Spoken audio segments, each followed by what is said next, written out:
Open. Hello, everyone.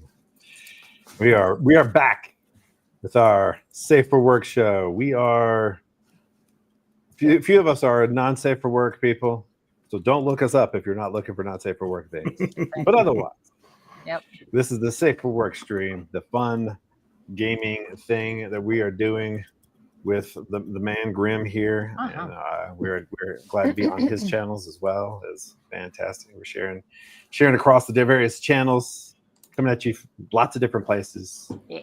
So yeah, what do we want to talk about with what we're doing here? And it's this is basically gameplay and design. This is real play, but it's also real design. Maybe that needs to be like a new category. There's real play, there's real design.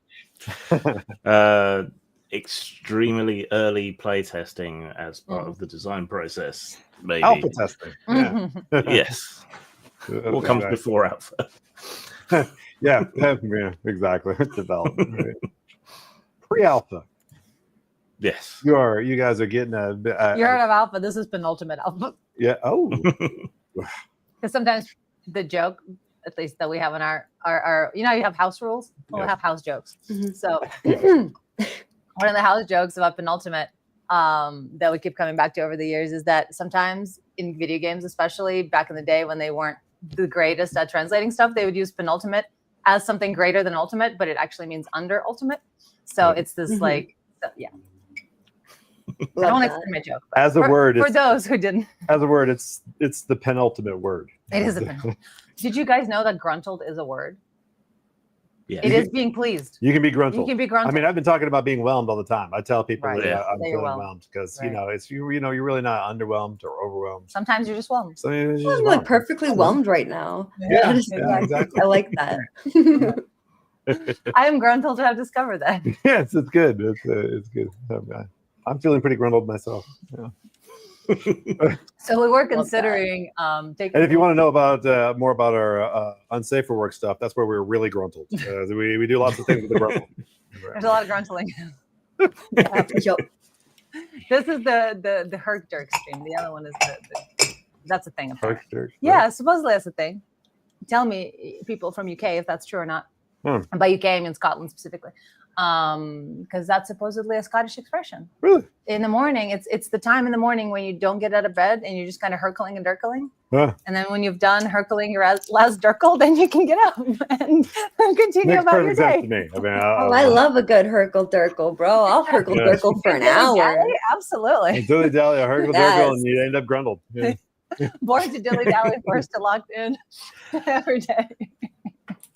I am whelmed by all of this. So we did consider taking stock of where we're at with the game and the direction and the pace and all the fun stuff like that, and see if and hopefully some of you guys out there will give us some feedback. I don't know how much feedback that you've gotten on the game itself as of yet, Grim, but if you guys are out there and could, if you've been watching, you've been keeping up with us, been watching the game as it's going. And you have a burning need. And you have a burning need. No, this is really a good time for you to give us some feedback. Because, be a backseat developer. Yes. Please. Save me some work. What is it? Armchair? Yeah. Armchair developer. Yes, exactly. Yeah. So because we're probably going to talk a little bit about that today. Did you have I basically, we saved the discussion. We could have discussed some of this off screen, but we're like, you know what, this is a development stream. Let's do a little bit of the talk online about all of this. So you guys can. One big development we kind of are considering is adding different eras and therefore multiplying our character stock from 1 to 3. So by 3, to have 3 characters for 3 different eras, or at least 2 starting out. And there might be like a fun concept of a through line between your characters that are connected through some way. And it kind of makes me think of Arkham and Cthulhu, if you're all at all familiar with that. Not so much the books, but more like all the other properties like video games and tabletop stuff around Arkham, because it usually has like ancestry things where you like discover journals of someone who's like in your family, or it's got some really interesting ability to carry over either traits or some connection to an event, and in other ways like tie in your characters that are new into an existing story. Yeah, I think this one of time. the things that we haven't fully thought it out, but it's just kind of like a seed of an idea. So like one of the things that always concerns me is that plot armor can be too strong with characters because you can get very connected to them. So if you have 3, it makes it not as difficult for a GM to kill them off. Because like especially the ones in the past, they have to die sometime, right? Right. So it's Right. we haven't. Oh, that's so sexy. Exactly. And so there's yeah, exactly. So one of your characters can have a heroic love death, that. which is kind of part of the game, right? In other words, there's or a terrible death that you have or to a terrible death avenge. that you have to it's like that has impacted one of your characters or generational trauma. Exactly. So we haven't fully fleshed that idea out yet, but it's because there's. But it sounds exciting, right? Because then if you're going to be playing in 3 different eras, occasionally like going back and forth, then once the character's dead, how do the other players interact? Because it has to happen at some point, but you may not know when, and so that adds an element of like. Tell you what, then you can a full party wipe actually.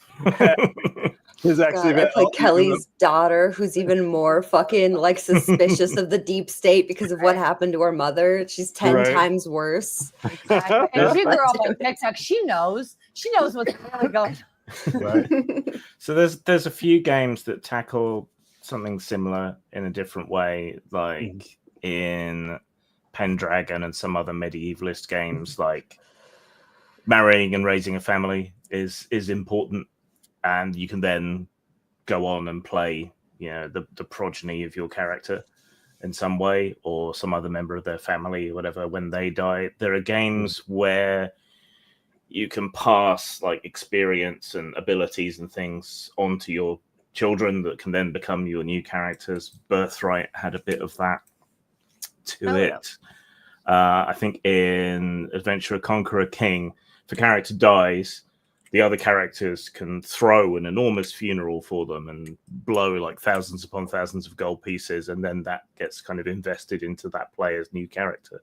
Oh, neat. Which is a way of kind of getting rid of all the treasure they've accrued, and it explains why the land is dotted with tombs and so on. And so there's ways to do it. I'd quite like to have almost an Assassin's Creed type element where you can delve into your character's past, some bloodlines, and take on past aspects, past lives and things. So yes, exactly. And with the psychic aspect of it, you can start to discover more about the experiences of your this progenitor, and they don't have to be related, or they could be your reincarnation. You could even have some of that, But yeah, with Assassin's Creed, and your character starts to discover that they're a reincarnation of this other character, like a direct reincarnation. Exactly. Yeah, like there's a couple of different ways we could have that path. Like in Pantheon, which you guys need to be watching. Pantheon season 2 just dropped. Very exciting. If you like the brain, mind, internet, computing stuff. It's totally blew my own thought out of my mind. But Assassin's Creed, as a fan, you don't always have necessarily your own lineage. There are ways in which they, I think it was in Odyssey, in something else. Yeah, in Odyssey, they found a way to tap into, I think, Cassandra and her twin. Like there's a way to do it with just by sampling their blood without being like them. Right. So that could be that can add more elements to it, that you don't even have to be related. You can just find some way to just see it through their eyes. Exactly. And you could just be somebody you're obsessed with. Right. In other words, like you're an idol of some type. Right. Yeah. You or unhealthy. Yes. Ironically, blood probably wouldn't work because your blood cells and your gametes don't contain your full genome. Mm-hmm. So what is it? So you couldn't access genetic memory just from blood. You'd need a cheek swab or bone marrow or something like that. Yeah, some deeper. Yeah. It's funny. I actually wrote a pretty long article about how genetic memory might be in the non-coding DNA. Oh hell yeah! No, it's great. So, actually, we need to include that in the lore. Yeah, I think it is part of the website currently. Cool. So I think it's mentioned. It was a article I wrote on Graham Hancock's site. Okay.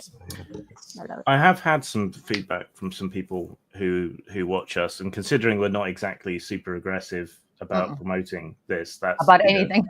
Yeah, Promoting anything. Having fans already is pretty good. They loved the whole Skunk Ape arc. Hell yeah. And the song. Yes. The song. So that was good.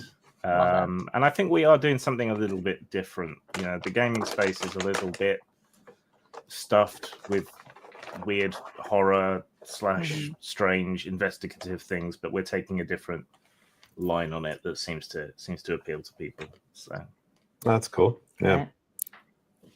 Love it. So wanted to check in on also like the characters and pacing and like how we're feeling about the game system and stuff like that. I don't know if that's how married to this particular game system do you still feel, Graham, as we're starting to explore it? Because it's something I'd like to be able to continue to check in on, you know, as we're going along. Are you liking how it's playing out? Is it back and forth? Because there's design, there's play, there's a lot of different things to consider when we're moving forward. I like the pace. I don't feel particularly hurried when we're playing the game, and as a games master, it's very easy to improvise the game elements because I can basically just pluck a difficulty level out of the air for something and tweak it a little bit. So it suits my style of GMing. That's quite cool. Well. So we've been dealing with leveling up characters and so on recently, and I think going around and around through the text I've got of the rules, we're going to have to depower some things a little bit so that they make more sense in the context of the universe that we've got, because the power scaling goes up quite quickly, which isn't necessarily that well suited to what we're trying to do. So that's going to be the complicated bit for me, I think. Yeah, I could see how that would be an issue. So is it? But if it's comparable to, because here's the thing, I would really like to be able to make the game system be compatible with. In other words, you have your home system that's built on, but then I would. How hard do you think it would be for us to try to make sure that people could play it with other systems? Do you think that that's going to be like a really huge difficulty? So the background and the ideas, so the game world that we're building, people could use in all sorts of other systems. I have produced work in the past where I've done like conversion books and things for different systems. So, you know, we could do that, you know, advice for using with X system, Y system, whatever. Those would all have to be open systems though. So ones where they've licensed it out. Yeah, like isn't like the D20 system something that is open, or am I mistaken? So yeah, the D20 system is and has been since 3rd edition. 4th edition they kind of tried to put back in the box, but that doesn't suit our needs anyway. 5th edition is open. The 2024 edition, we're told, is going to be open, but the system reference documents aren't out yet. We have a fandom wiki for Aetherpunk project. I didn't realize. That's so exciting. Oh, wow. Yeah. Apparently, it's been trying to build it up. Yeah, it's work in progress. I see, but it's aetherpunk.org. So you can find us online to look through the clutter. It's Aetherpunk Project with a K, the project part, and Aetherpunk, I guess. But if you want to go to the site, well, we made it much easier, it looks like, and it's just aetherpunk.org to stay consistent. The site is with it's like it is bare bones, very thrown together, and but there's at least there's a link to the Discord right there, so maybe we can start getting people becoming part of the Discord. So that would be good. Start getting conversations moving and things like that. Cause that's always a lot of fun. Yeah. We're still building up the community around the game, so the Discord and so on is not going to be particularly lively yet. Yeah. Exactly. Speaking of the ArtStation, we need to get back in touch with our Instagram friend the incredible artist. Yeah, we were kind of starting, like when this was first just conceptual, we were kind of starting with the fact that there is sort of a Aetherpunk aesthetic, and that is more the future. So in other words, like right now, if you guys have been moving along with this, we're playing something that's very present day, but there's kind of this idea that there is a future as well that is part of the game world where where there is eventually people harnessing the power of all of these artifacts and things like that that our present day characters are trying to uncover and things like that as a way of gaining freedom from the system. In other words, instead of a boot stamping on a face forever, instead there is a way in which the free energy and all of that kind of alternative stuff eventually leads to that you can't stop the signal. The power gets to the people. Individuals are able to disconnect from the corporate power structure and kind of still, even though there are these powerful people, it's not a perfect utopia. There is at least an escape. There is an escape valve or route from the ultimate power that is that everybody kind of is worried about. I mean, the truth of the matter is, a lot of people, when they start looking at the future, they stop looking at the future.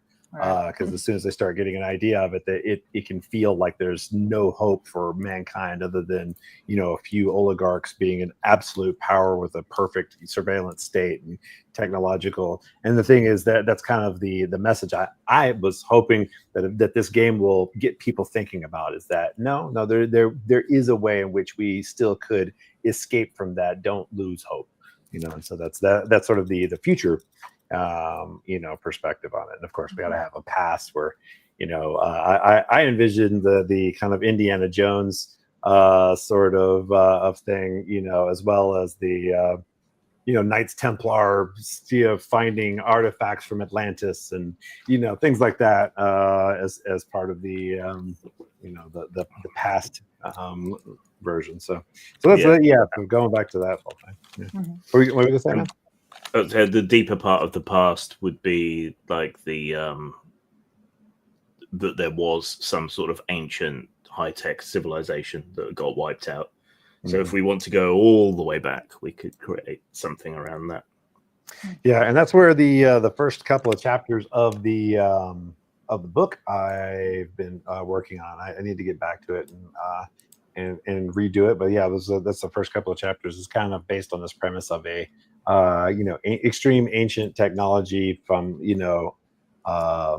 the book itself may give specific ideas. Of course, we want to leave it open for games masters to tell their own story of what the past was. But it is also convenient to have this idea that where you have these stories between the fight between the giants and the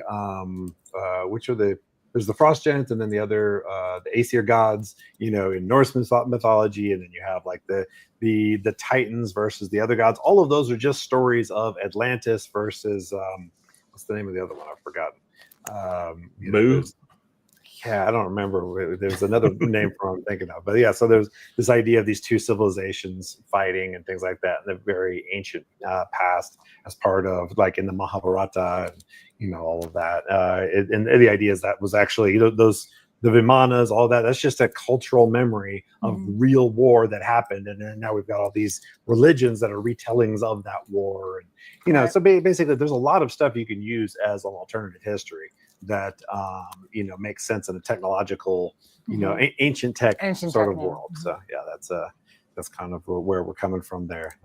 Right. That's why it's Aetherpunk, where it's like it's not cyberpunk because it's not like that sort of technology plus the cultural, like cynical, sort of sad backdrop.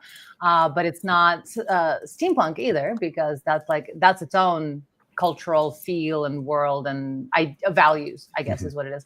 And it's Aetherpunk. So it's technology, but like ancient tech that we forgot. And so that's where the whole tie-in with conspiracy theories comes in. As particularly if you're at all a fan of any kind of ancient alien speculation, or at least specifically alternative Like archaeology, like Stargate. That's the more speculation side of things, because there is actual real evidence that we have forgotten chunks of time and technology, etc. It's very easy for the Earth to just like roll over with some magma, and all of it would be gone. We couldn't find it.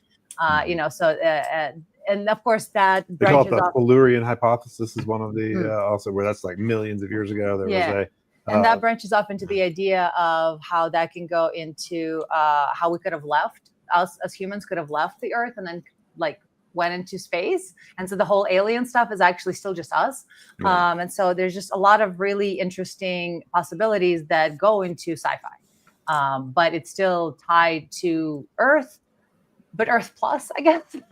And so that's what I envision as Aetherpunk, is that kind of technology where it's like it is high tech, but just not really future past. Yeah, exactly. In other words, there's more to the technology. It's not just digital cyberization, kind of, that sort of thing. So there's some weird stuff. Exactly. So there's it's a bit more magitech. And so that's the idea, is that eventually our technology does get to the point of being indistinguishable from magic, and it's been that way before.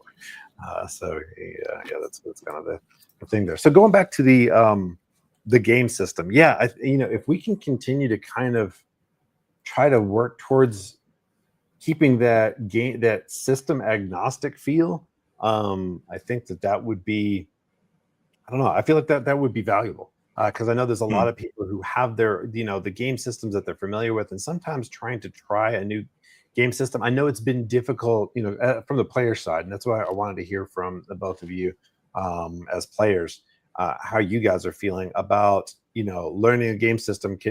Learning something new by itself can just be fun on its own. But then there's also a little bit of the trepidation and trying to, get your head around it, and so there's some of that feel. I know that you, Cherry, were feeling like there's that's you put feel, me on the spot. I wasn't feeling nothing. No, you're feeling like you would like to see some additional pacing in the. I think I'm just excited about impatient about the character possibilities, but also that's why I call it impatient, because some of it has to do with still our setup for the game that has to do with the back end of creating character classes and looking through all that and figuring out what we want to do. And then if we're going to be creating new characters, we need to like have more than just 3 classes. So that's like kind of backed up because of other things that we're working on. And so I think I'm just like excited about that. About trying new things. Exactly. And of course, there's always sometimes you can conflate either whether or not you like your character with whether or not you are. Well, that's the other thing. My character is really useful, etc. But like, I have to play her anathema to everything that I always am, and so I'm like. So maybe you're not aligning with your character. Right. I think for me, it's just like, all right, a little bit of antsiness because of that, because I'm like, I don't really. Who am I? What are we doing? But also, I find that fun on the rare occasions I get to play someone completely different to myself. Right. And that for something completely different. Yes, yeah. I do enjoy adding that, adding elements that are completely different. But I flow too much sometimes, and I don't think about like what I say or what I do. Case in point. And so. Sometimes it's like extra cognitive weight to have to remember how to act. And so that role play. And so unless it's something that I'm really excited to try out. And so part of it is like on me to like add elements to this character that would be exciting and interesting, and not just like settle for something that's like easy to just pull up and do. Yeah. Keep in mind that some of it is you're also feeling the momentum of the game needs to develop still. You're feeling the pull of being entertaining online, so that's one of the things we also have to think about. Well, a lot of times this is you gotta. Okay, I think you called me out. Right. In other words, it has to be fun for you, and you have to be thinking about your experience more than necessarily how entertaining you're being. Well, no, I am thinking about my experience, and it's like sometimes I just don't feel like I can really I don't feel like I have a grasp on the world and my place in it. And so I just kind of end up sitting there like a kid being taken on like along with their parents, which is fine. But like, I'm just kind of like, where's my iPad? I'm bored in the back seat. So that's kind of when I'm finding a disconnect between enjoying it and loving everything we're doing, but also not really feeling a place for this self. Okay, so you're having a hard time applying your character, Grim. Interesting, yeah. And so, what about you? I know that Kelly's a fun overall. Yeah, she is definitely a hoot.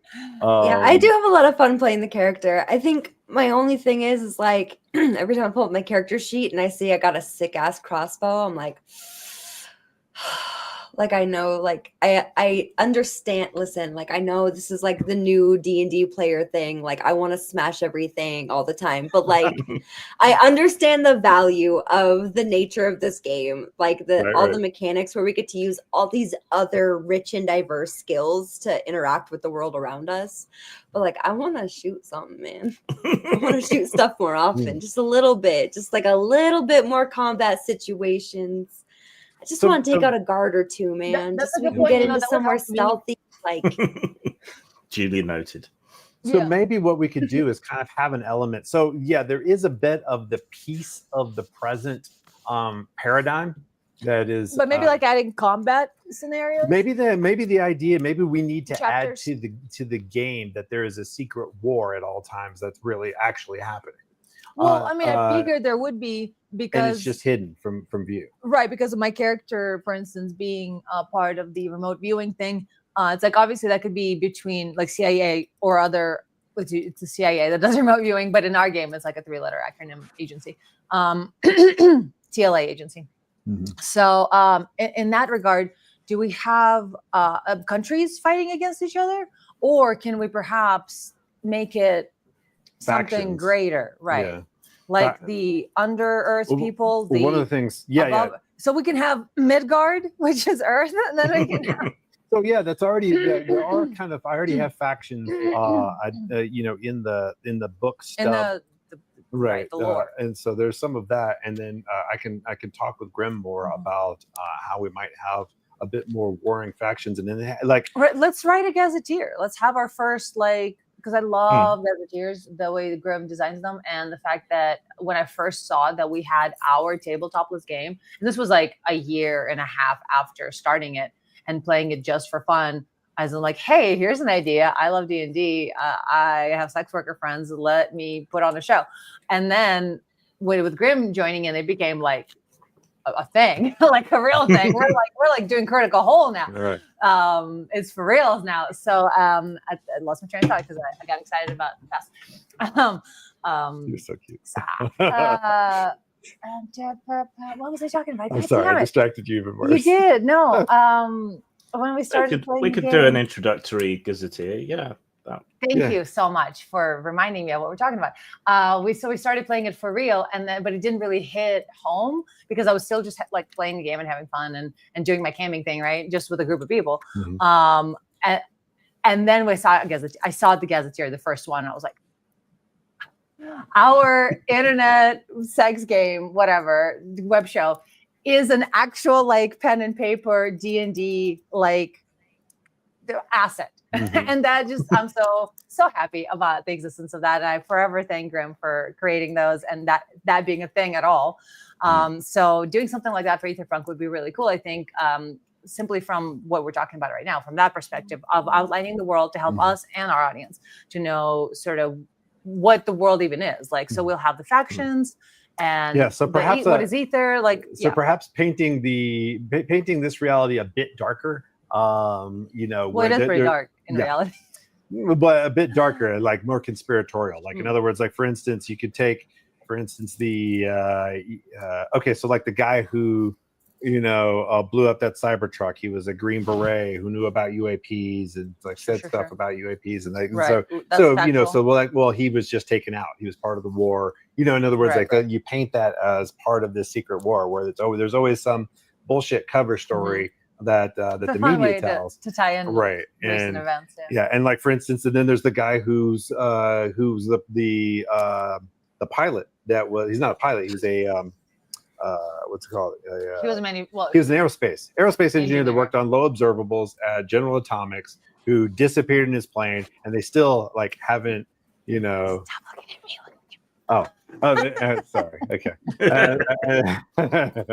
And they still haven't. I know. I'm keep looking at you. They still haven't recovered his body in the plane, and supposedly it's a crash, and his flight records are all weird, and so there's all these good, things that you can say. Good current conspiracy. Good current conspiracy. You say, oh, another victim of the silent war. Of the deep state. And even George Knapp isn't talking about it. And here's right here in Las Vegas. There's a lot of that sort of thing where you can make it that there's a secret war going on behind the which will give us opportunity to fight a little more, right? So when we were investigating Polybius, there were the Japanese lawyers, right, right, who you ran into, which suggests that there are other people who are interested in weird phenomena and so on. If they're Japanese lawyers, we should just killed them. If we took them out, nobody would know. That's what I'm saying. So lawyers, bro. Right? So there's that, and the people at Aetherpunk were protecting Swamp Ape, but from who? And there were issues around that. Your anonymous sponsor, Lovelace, seems to know stuff that they shouldn't know. So there are hints at stuff. I agree. We need to put some kind of structure to the opposition, but at the same time, I'm kind of wary of over defining it too much, because then I think that would inevitably pull us in an Assassin's Creed sort of direction, and I don't want to ape them so much. How do you mean? I don't. Between the the factions of between the assassins and the Templars. So I would like more of a kind of soup of factions, intelligence agencies, corporations, rich oligarchs. I can picture some really wealthy billionaire or something having a vault of artifacts, like in the Doctor Who episode Dalek. With all this weird stuff. Yeah. I'm familiar, actually. It's been a while. But that makes sense. That way, there's it's a kind of a game that the billionaires are playing is also, or whoever. The whole Chinese chess idea of like having many factions. There's a couple. So it's like a 3D sphere rather than any kind of like back and forth basic thing. Yeah, being too monolithic with just there's the good guys and the bad guys. There's the government and then it's like no. I think it's like a lot of people with very questionable and mixed ideas and things that they're doing, is much better. There's a lot more complexity available there, and I think that adds a tremendous amount of realism because that like all the billionaires are all working together for one unified goal. No. Please, it's like that. Maybe self-preservation. Exactly. Yeah, they're just they're playing nice with each other because they don't want to have an all-out war with another entity. So and then there'll be other groups like your group, investigating stuff, finding stuff out, and trying not to get squashed by the various groups that are at war. Yeah, so there'll probably be ad hoc networks of cells going on. So yeah, I like that. I mean, that makes sense to do it that way. There's still the bit of a question of like, how do we just take out other humans in? I think what we'll find is because of the what you could do. Yeah, that's what I was just thinking about just a moment ago. It's like when we as like seemingly kind of normal people end up taking out humans, how do we not get in trouble with the law? And I think that if you play it as that there are all of these various agencies and various powerful groups that are all trying to keep this thing hidden, that the one thing that they cooperate on is always secrecy, covering up everything that fucking happens. If one of them doesn't cover it up, another one will. and they're So all it's kind of like a masquerade. right. In other words, they're Yeah. all trying to cover it up because that is the one thing that they can agree on, that they So we want. can use that as cover for ourselves to. Or then we end up finding out it's like we just totally murdered this person, and now there's this story that completely covers it up that has nothing to do with it. I Did love Lovelace that. do that? Who the fuck did this? Oh, okay, Accidentally, brutally cut his head off while shaving. Yeah. excellent. Right. I was a little worried that so I have a personal Discord for us for Ear Needs, our production, and then I also have Tabletop List, which is another thing. Don't look any of it up; it's all not safe for work. But we also have Aetherpunk Project Discord, which I've been neglecting because I have 2 other Discords. So I was a little worried that we were not responding in a Discord, but however, it turned out it was the wrong Discord. Yeah, it's kind of but a also brand we're new. not responding. It's our bad too. Yeah, it's a brand We're new both at Discord. fault. We're We're not both at paying a lot of attention to it. Yeah, we're yes, exactly. Please go in there and then tell us, hey guys, I'm in the Discord. Right. And when you go to aetherpunk.org, there is a link to Discord. That's probably the fastest, easiest way for y'all to get to it. Unless there are links on whatever page you're watching us on. But if you open up a new tab, if you're not on mobile, you can just aetherpunk.org, or remember that for later. We are an organization of individuals. And this is Aetherpunk. So. We are a herd of cats. Yes. That, and I couldn't buy etherpunk.com because some other asshole has. But also our other website is .org too, though. So I like the places. Yeah, it's true. And I asked them nicely. They left me on red. Yes. I initially thought it was going to be. And they're not using it. It's like. I thought it was going to be etherproject.com. That's what I looked at. Yeah. Yeah. Well, we can probably do that too. Whatever. But yeah, exactly. We are defining Aetherpunk. Thank you very much. Yes, that's actually part of what we're hoping that a lot of people will join us in doing, is sort of defining this as like a new genre, and participating in the genre definition.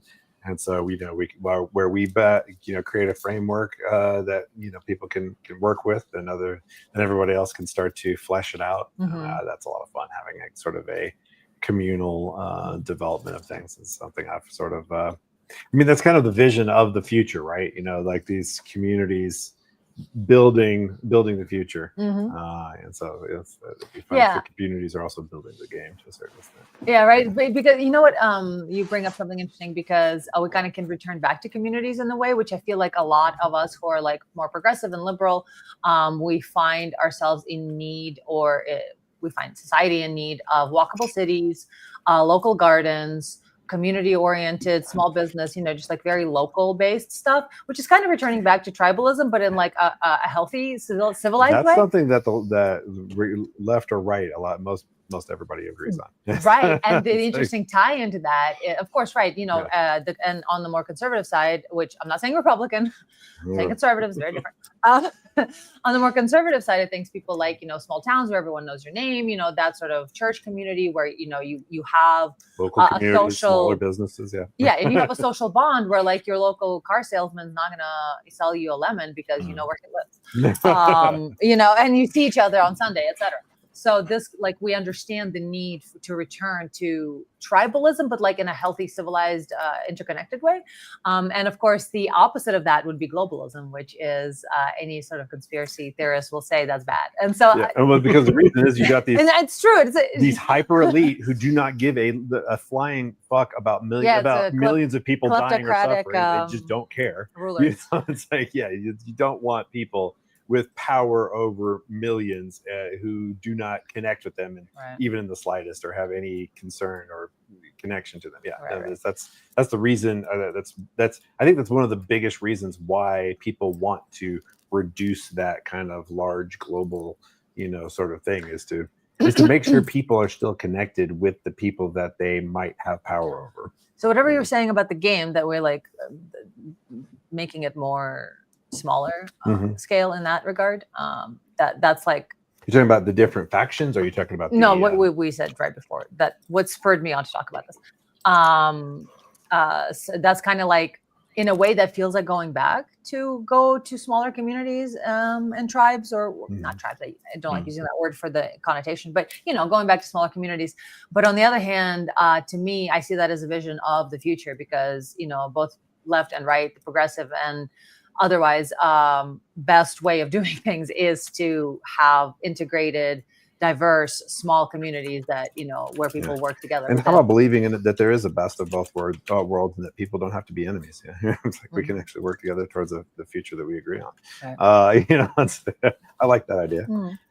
That's really we're talking about defining a genre. That's really what it's about. Like, we're trying to find a way in which it's not just like some fluff that, as people are talking about the new D&D, it's like, go on a baking adventure. It's like,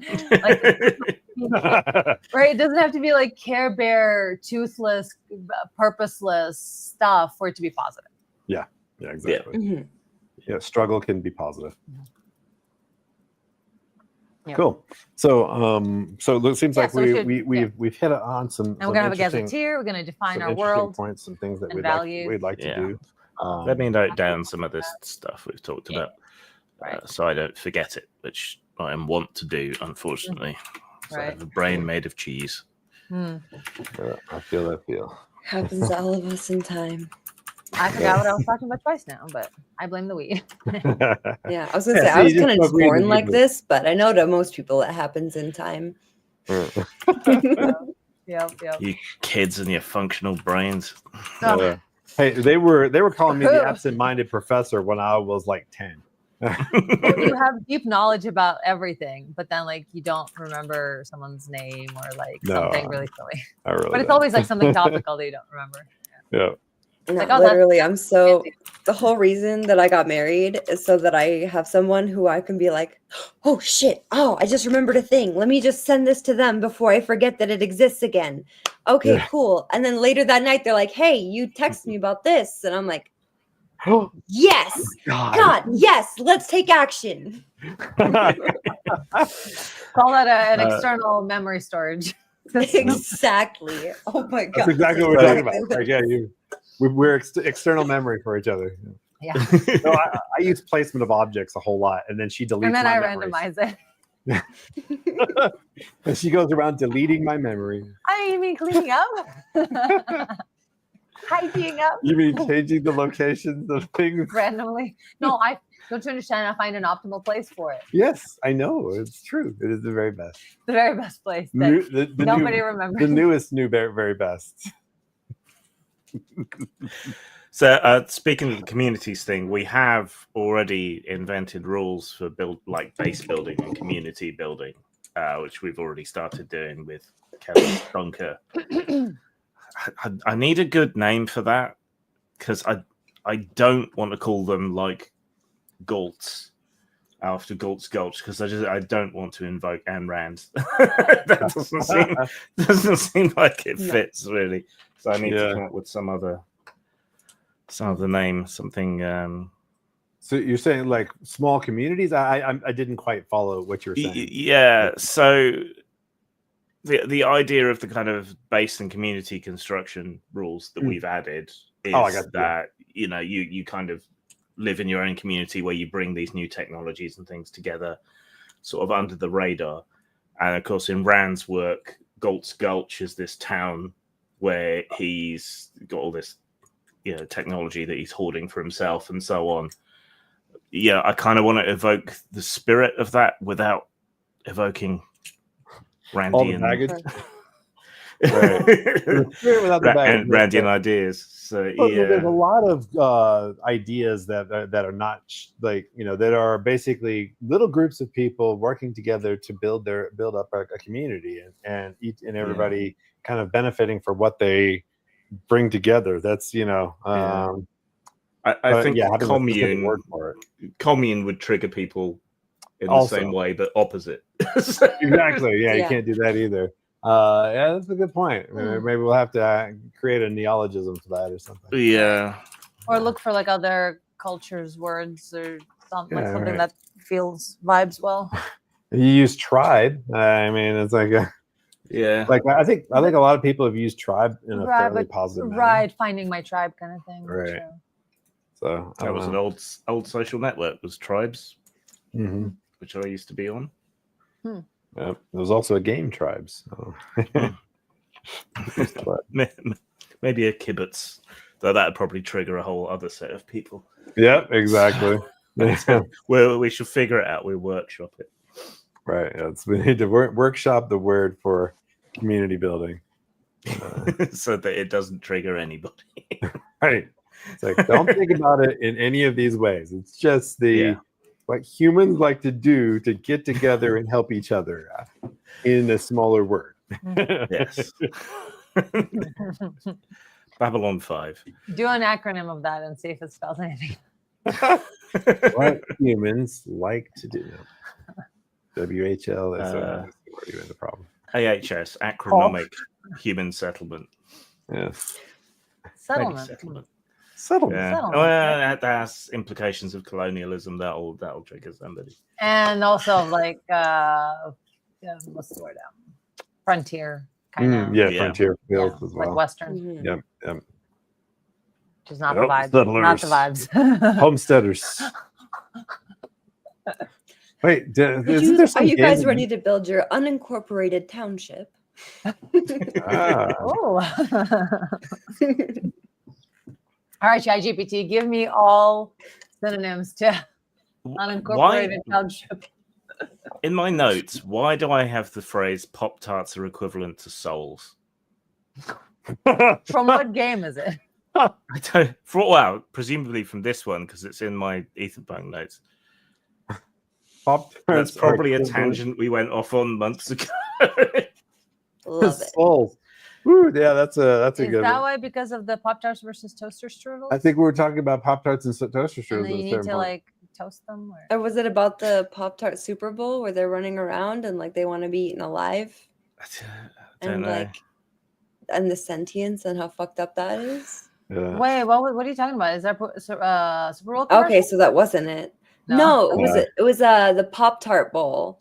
It was like before the Super Bowl, and basically it was Pop-Tart hosted, sponsored the whole thing. And in the middle of it, during the halftime show, they had a bunch of like dudes in Pop-Tart foils rip their things off, and like basically they like ate each other alive or something. And they're like begging to be eaten. They're begging for everyone to put them in the toaster and eat them. That's right. That's it. They got lowered into the toaster and they're just like waving goodbye to everyone.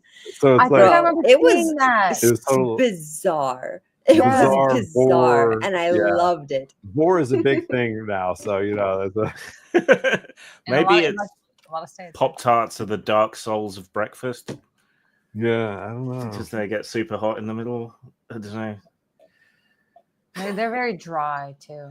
Like, why have a Pop-Tart when you can have a toaster strudel? Well, yeah. So am I, and you like me well enough. Wow. True. You have other compensating features. It just occurred to me that I've never toasted a Pop-Tart might have a different connotation. I mean, I have, but to English people because of like a tart. Someone calling someone a tart. I think they're better cold. Yeah. We shall discuss this mystery within ourselves and then see if we come up. I'll make a note of it so I'll be confused later too. Yeah. Everyone, that's your homework for this week. Send it to your wife. Pop-Tart equals souls ? The other thing is, if you spoonerize Pop-Tarts, it's top parts. Yeah, yes. I do tend to spoonerize things accidentally, actually. Well, is the spoonerism always a dyslexic thing, or is it? Yes, I think it is kind of. Because rhyming, is spoonerism versus rhyming slang, that's different. No, it's spoonerism is doing, Like, I do it just because my brain works faster than my mouth can, and I'm already moving on to the next thing, and my mouth isn't paying attention to what I'm currently saying, and it all just kind of mismatches together, and I get a bunch of spoonerisms. Yeah, I think there's also. But I do have dyscalculia numbers. I got to read them 2 or 3 at a time, or it's not going to work. Interesting. Well, there might be a mild form. In other words, like everything's a kind of a spectrum. We all have a little bit of everything that is a disability. I have that for spelling. That's because it's actually an ability, so long as it's balanced. Right. It only becomes a disability when it's like really extreme. When you like spell things out for me, like letter by letter, I'm like my grandmother was fully dyslexic. Like wrote backwards and shit. So when you say that, what do you mean? as in like wrote completely I backwards. don't understand what that means. Like in other words, like the words when writing are literally in reverse. So Yeah, like mirror like writing. Kelly would Wow. be written Yeah. Walek. Yeah, like Is that what you mean? yeah. Oh yeah. Well, it'd be yellow. Y-E-L. Like Yeah. she would. Oh, Y-E-L. Okay. Yeah, sure, like she would literally write Right. it Uh-huh. backside front. Yes, That's exactly. madness. I love it. Yeah. Well, I'm pretty sure it was what was it? Oh, crap. Da Vinci. I think he wrote completely in reverse also. Oh my god! Literally just got that comment at the same time as you were saying it. Yeah. I can see him doing that. Yep. Spoonerisms got their name from the Reverend Spooner, who lived into the early to mid 20th century, and it was apparently something that happened to him a lot, and that's where the name comes from. I just find them amusing. What a thing to be immortalized for. Right? That's That the boy party just preacher. can't talk right. Let's make fun of him for the rest of history. For the rest, of time. For the rest of language. He's going to be known as that. Yes. Oh yeah, so we're doing the creepy thing right now. So I'm trying to like look through what we're doing in the game to like see if maybe Pop-Tarts came up. Shall we move on to the game? Do a recap if anyone remembers what was happening, and then let's do that. play some. Kelly? Kelly? I'm reviewing my notes. Designated note taker. Yes, I got some notes too. Last I had written down is that we are investigating the UFO mystery in Providence, Rhode Island. There are the Bernard couple that are missing, that have been annoying the cops. And then there's also this retreat thing. They've been annoying the cops with the whole like, oh, someone's peeking in our third floor window. And there's also a retreat of one Dr. Vincent. That's all like Firefest. The couple went to a year ago. Yes. Science hippies. Well, not science hippies, but for like woo-woo hippies. Not hippies, but like people who want to woo-woo self-help. There we go. Retreat. Yes. And there's something about a Silver Ford F series.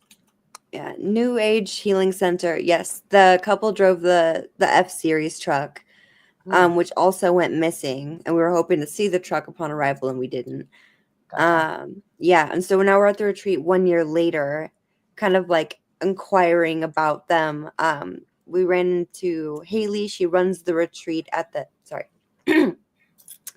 we found Haley. She runs a New Age Healing Center retreat out there. Oh shit! All right. You're on, girl. What is it?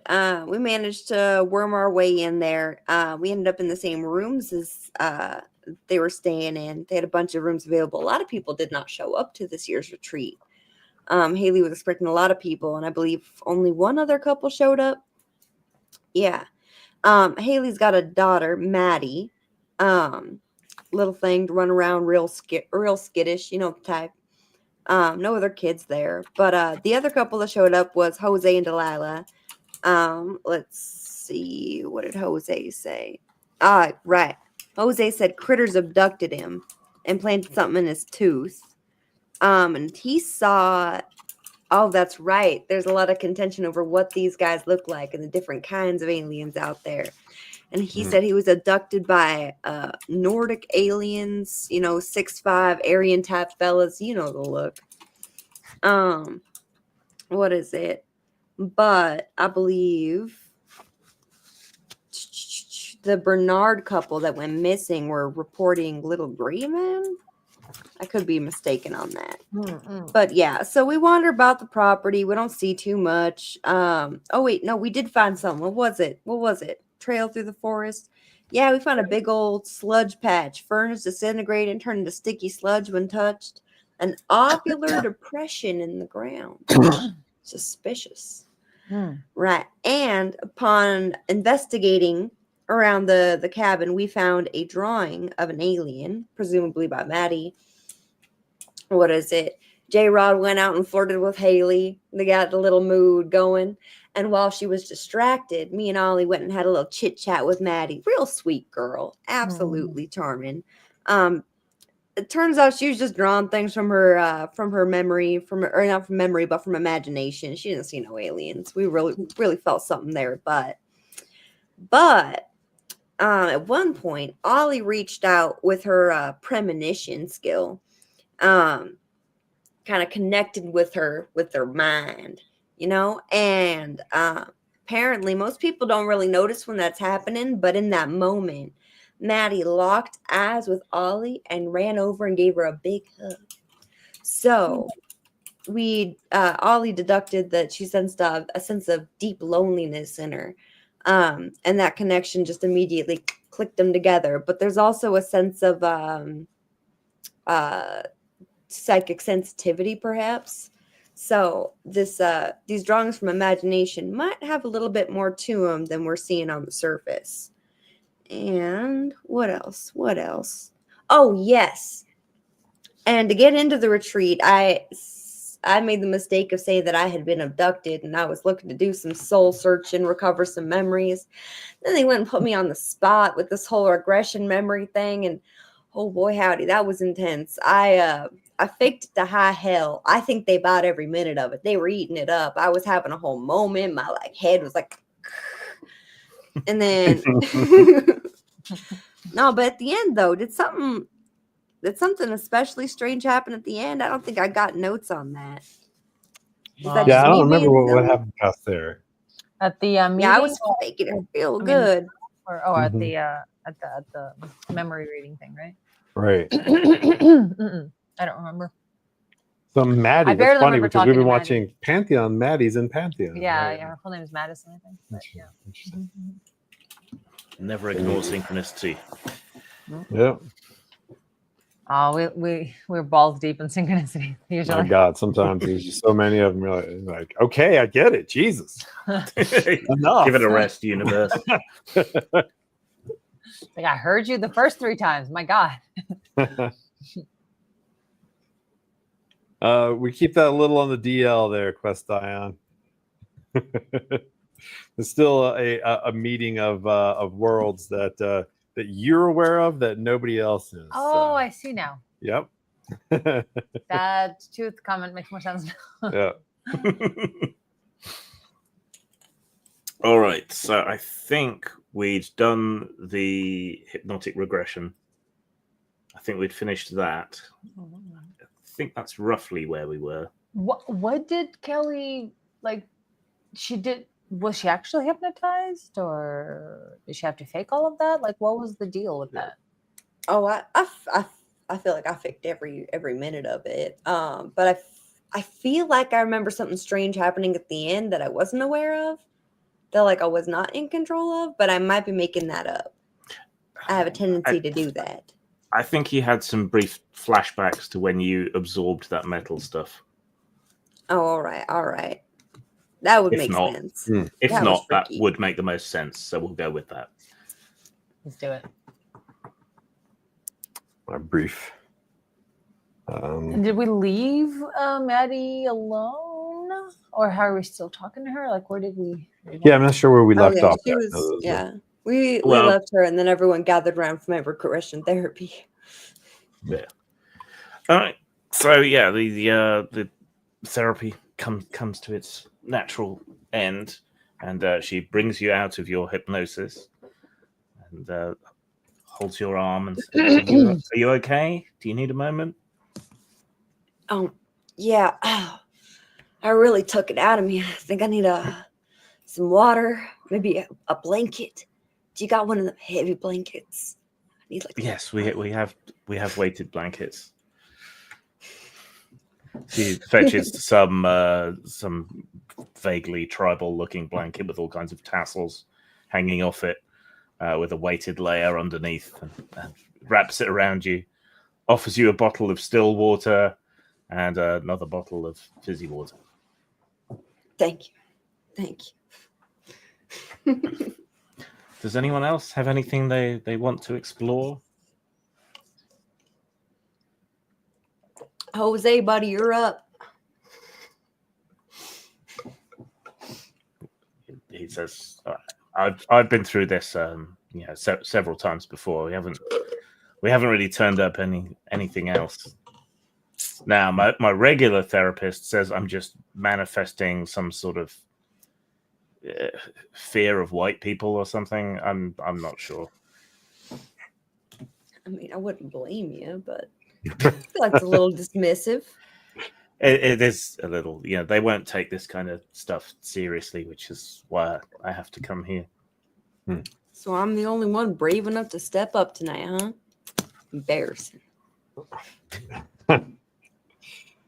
Yeah, I think we wouldn't want to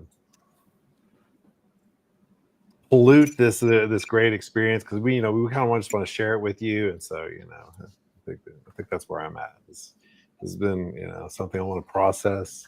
So. Olivia, I sense you're carrying a great deal of weight with you. Would you like to undergo some regression? Oh, absolutely not. Really? It can be very helpful. Yes, I am quite familiar with its efficacy all throughout my childhood. It was used for quite a lot of ailments, indeed. Well, as you prefer. Well, I think everyone should retreat and meditate on the goings on of today. Apparently, there's going to be meteor showers tonight, which should be visible if we get a clear sky. So you might want to go for a night walk. I'm just going to check my messages, because we were supposed to have someone else turn up. So I'll just see if there's any word on what happened to them.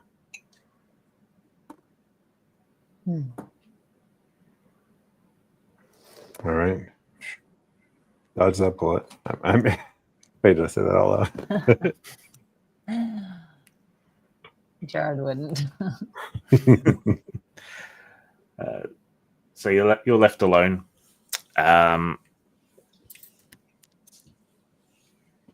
Jose and Delilah continue to sit at the table, sipping their tea, and just kind of spilling their stories to you.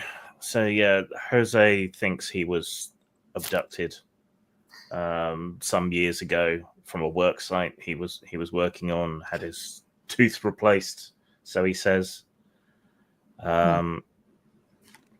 And then his wife Delilah, he kind of met through the UFO community. She hasn't had any direct experiences herself, but she says she's noticed some weird things around him. And what sort of finally convinced her was when his tooth exploded.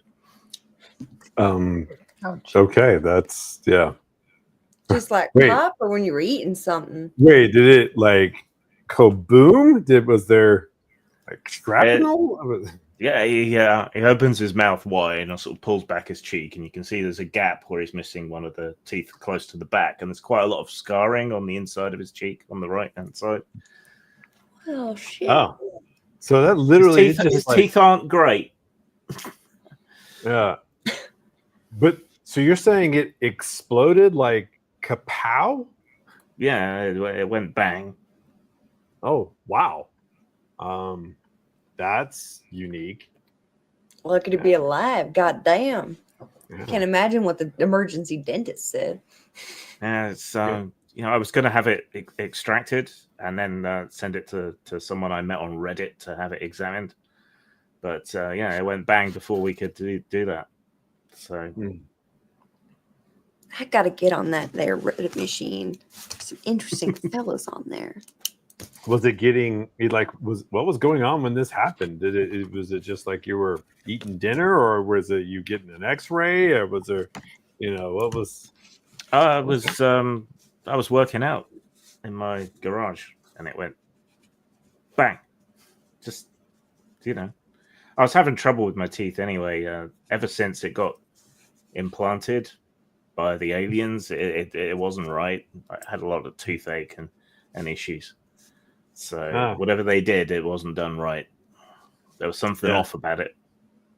Yeah, aliens, they can fly millions of miles and still, get the crash right into our planet. I guess even alien super geniuses get things wrong from time to time. I'm saying that hey, we notice how dumb all of us are with the more technology we get, the dumber everyone is. Imagine it's if reassuring in a that trend sense. keeps going. The aliens are probably, not particularly bright if they've got the best technology out there. Maybe they're having the same problem that we are. Yeah, I mean, I stopped by to get my egg McMuffin for breakfast, and it's quite often the same person working there. They must have made them thousands of times, and yet sometimes they get my order wrong. Yeah, how does that happen? Yeah, Right. Everything's just like random, man. Yeah, I feel it. Quantum indeterminacy. Just sometimes shit goes sideways. Yep, probably true with like extremely advanced technology. I mean, I remember there was a time I actually understood how to use my computer, and now it's like voodoo. I do a little dance, and maybe throw salt over my shoulder, and maybe the computer will start working. I don't know. I don't understand them big touch screen phones, honestly. I be sticking to my 9 key and it serves me well. I don't even know none of that. I'm still running XP, boy. Yeah, they never made another operating system like Windows 2000, man. That was it.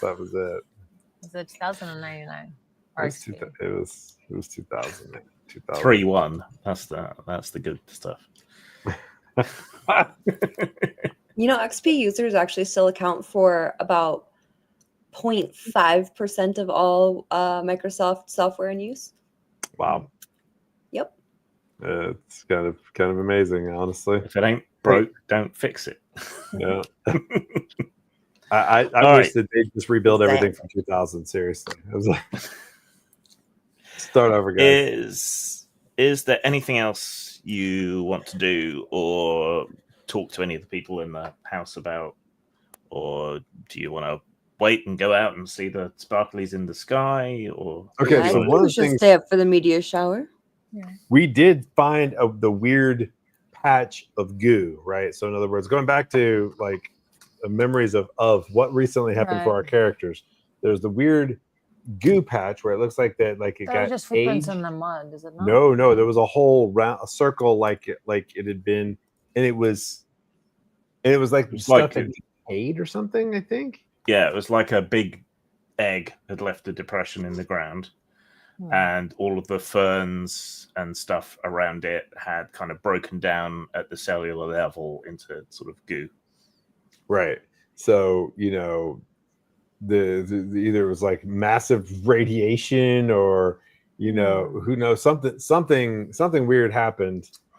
It seems like, this is like perhaps a real, and maybe that's the reason why the little girl is that's why Maddie is having some sort of, maybe she's really actually connected to something, and like while her mother may be just needing to make some money and just ended up in the in this world that maybe kind of there's a colliding. It brought her closer to the phenomena, and so her little girl is actually really sensitive connected or something. But yeah, I don't know about the couple that we're looking for. I don't,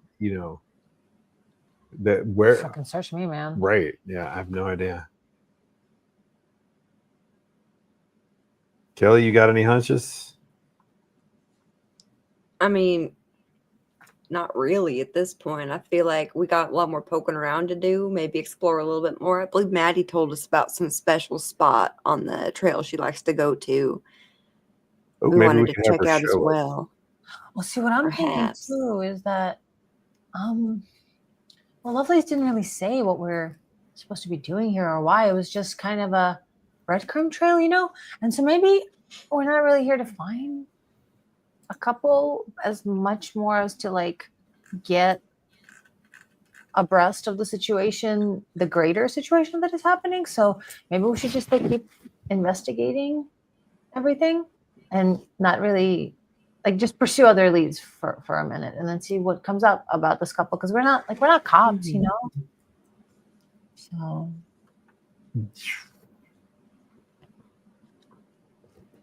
yeah, I say we stay up, see if anything freaky happens with that meteor shower tonight, since this place seems to be some kind of hot spot for something.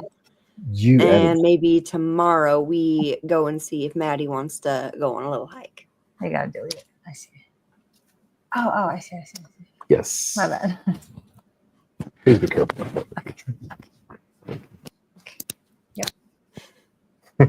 My bad. Everything all right? Yeah. Yep. It's Just like- a massive accident. I mean, it's probably fine.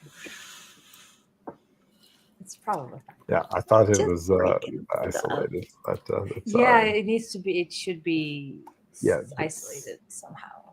It is. Yeah. There, and it's live there also. Because I mean, it's all safe for work, so Doesn't matter. right. I Yep. didn't realize that was not supposed to cross over. Yep. There My we bad. go. Okay. I crossed the streams.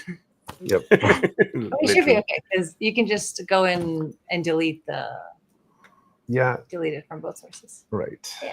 So it should be fine. Yeah, it's fine. Okay. It'll be fine. It's fine. All right. It's all good. It's fine. Yes. Okay.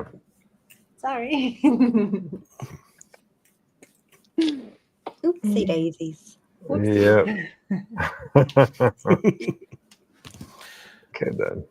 See, that's what happens when you don't stream Aetherpunk for a little bit because I think I've done that once, maybe I've never done that before. No. Yeah, so that's what happens when That was new. when I have no idea what I'm doing.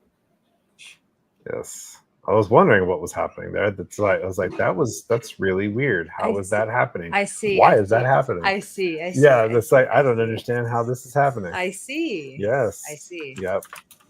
It all makes more sense. Now I'm like I've been racking my brain the whole time. Like, how on earth Is this happening? is this happening? Now I know.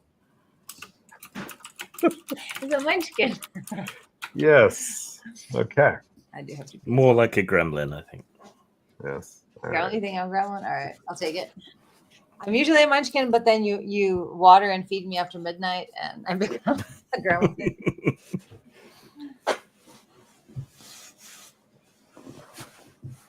All right. Going to check that real quick and make some repairs. Normal service will be resumed as soon as possible. Yes. Sorry, there's just a issue that we have to repair real quick.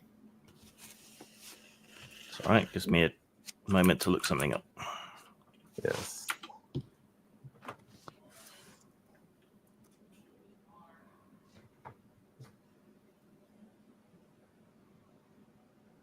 Okay, let's see.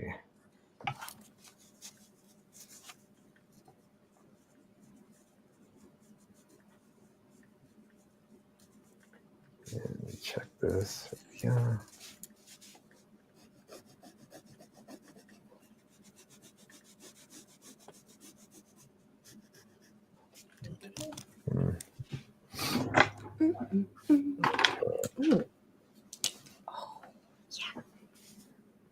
Special pen. Oh yeah, making my notes more clear. I think the repairs have been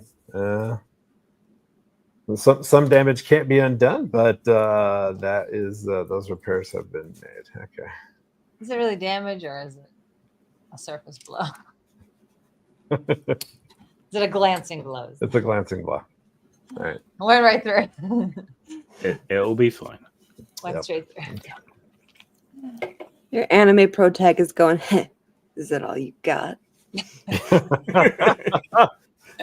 This isn't even my final form. Wait a minute. That's just like we just saw it. There was like some like TikTok or whatever. I was just thinking about that too.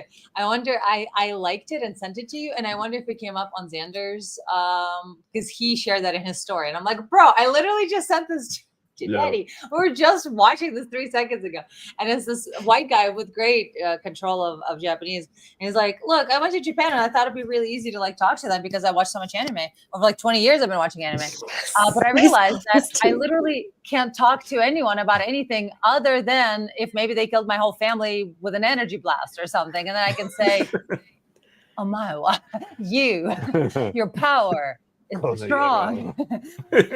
Strength is power. Weakness won't be allowed. This is only 80% of my power.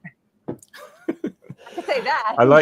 I like the German guy on TikTok who married a Japanese woman, and his Japanese is really good, but he does it in like samurai voice always.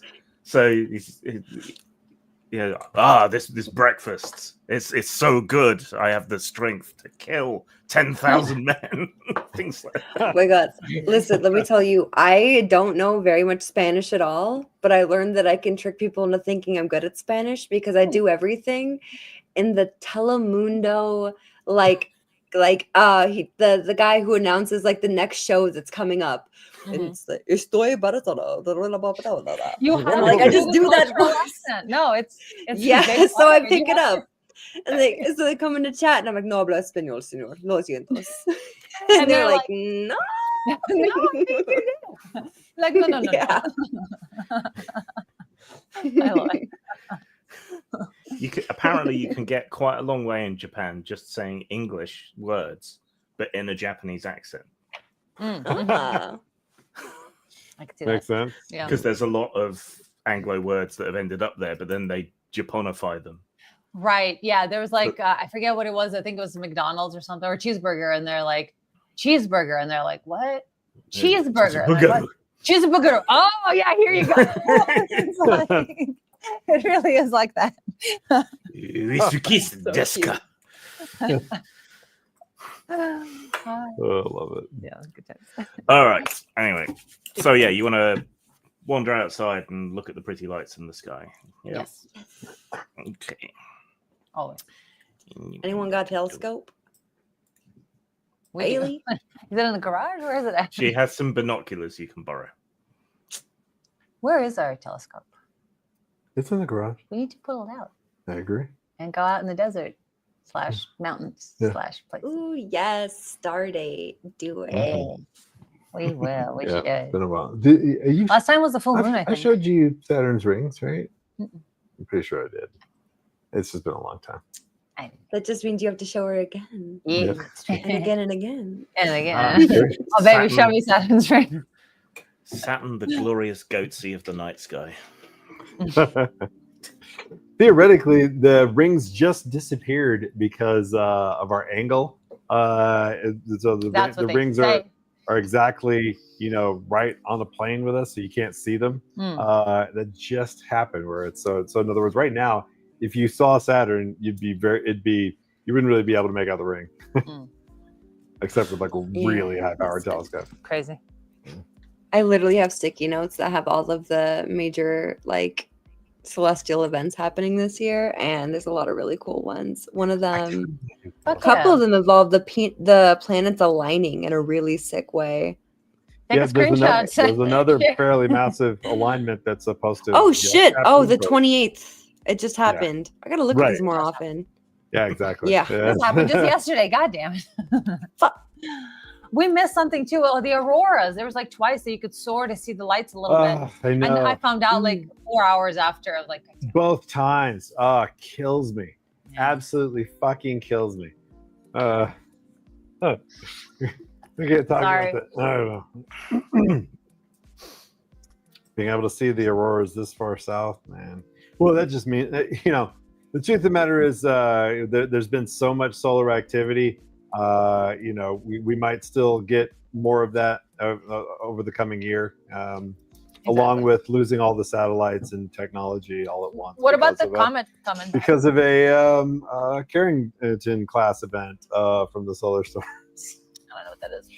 I'd say okay. So there was this event where basically a coronal mass ejection that hit the Earth caused like all the telegraph wires and stuff to melt because of the amount of electromagnetic flux that went through them, heated them up, and so basically, if a big CME hits the Earth again, it'll destroy all the satellites, blow out all the power grids, and basically plunge us into a mini dark age for a very short period of time. That's long enough for civilization to utterly collapse and is extremely likely to occur because it happens all the time. Yeah. Cool. Like that. That's cool. And we have absolutely zero preparedness for it. And by the way, we've been really, really destroying FEMA. So we've been making sure that our underpreparedness reaches new heights. for this coming year. Everything's going to be fine. Yes, it is. That's true. I agree. Yes. In 2025, solar activity is expected to be high with a peak in July and increased likelihood of solar flares and auroras. Yeah, we're in a solar maximum. Solar still. maximum is expected in July 2025 with a peak of 115 sunspots.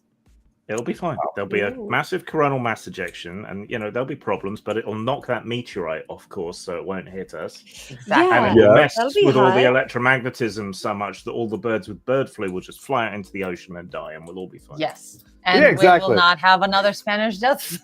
Right, and the It's what it feels like. the magnetic anomaly that's starting to split in the middle of the ocean right now. As the Is that a pole pole is shift? there's both things Are they happening finally simultaneously. Well, the poles have been racing, and they are Right. supposed to flip at some point. And so when that Okay. coronal mass ejection hits, it's not going to cause a sudden flip of the poles that'll open up giant. I mean, it will, but it'll be fine. the sun, the rays that will come in through the giant, missing protective layer will actually be. It'll cause evolution to advance, and we'll actually get superpowers. Yes. It'll be fine. It'll be fine. Don't worry. Everything will be fine. It'll- So yeah, Everything you will have be that. good and You- fine. You have that lovely uplifting conversation while you sit outside and look up at the sky. We'll look at the. Uh, Jared's like, No. Corona mass is the. Corona you know mass we're ejection. fucked, right? Well, We're cooked, right? so here's the thing. That's why there's all this alien activity recently. Oh, because they're trying to save it. Well, they know this shit's about to happen. They're like, okay, well, let's see. Here's the thing: are they just voyeurs, or do they actually participate? Is the We'll find question. out. The moon is the broadcasting station, by the way. For the that's why it's really it's really big and metal, and people have been like, oh, aliens live in it. No, it's just that's our satellite broadcast to the rest of the galaxy who's watching. So wasn't it Armstrong or one of the Aldrin or them said that the moon rang like a bell for a week? No, it was What that's is just NASA said that NASA because they said crashed a thing. NASA it wasn't for a crashed week; it was for many for hours. Yes. NASA crashed a thing into the moon and on record said it rang like a bell for hours. I'm sorry, what? Yep. No, the first The moon time did what? they first did it, and it happened with just landing on it, and they're like, "That's weird. Let's test this out." Then they crashed something into it, and then that's really, really, really, really fucking weird, and we have no answer. Right. So Hollow aliens moon don't live theory, in the hollow moon. moon theory, hollow moon theory. Flat Exactly. moon theory is where it really gets going. That's true. That's true. NASA reported that the moon rang like a bell, quote unquote, after the Apollo 12 lunar module crashed into the moon in 1969. Nice. The phrase was used to describe the moon's vibrations during shallow moonquakes. Mhm. Seismometer lasted longer than those on Earth because of the texture, reverberated, and it sounded like a bell. Yep. But they're saying it's because it's a stone, and that's why it sounded like a bell, because stones sound like bells when they're hollow. It's just the dinner bell sounding for Azathoth. Nothing to worry Yeah. about. It'll Yeah. be fine. Okay, so for almost an hour is what Wikipedia is saying. For nearly an By hour. the way, if the whole with the Aetherpunk thing, so we have like a lot of this backstory and stuff, and the Mhm, ether, mhm. it's like the giant computational, substrate out there. So space is this big giant compute. You can actually have that as the great old ones, moving past each other and spinning up galaxies, because that's what the ether is, or is these giant entities. So you can have the Cthulhu horror part of it if you want to. If you really spin it want. that way. If you really want, go for it. We're not. Nobody's stopping. All right. Can you all make difficulty 3 intellect observation type skill rolls, please? Roll to notice stuff. Now I just got to remember how to do that. Okay. Mhm. Uh, Roll to notice stuff. Okay. and we do that with intellect. Yes. Well, intellect just is the got pool the you'll be drawing from. Okay. Do you have a skill that lets you notice stuff?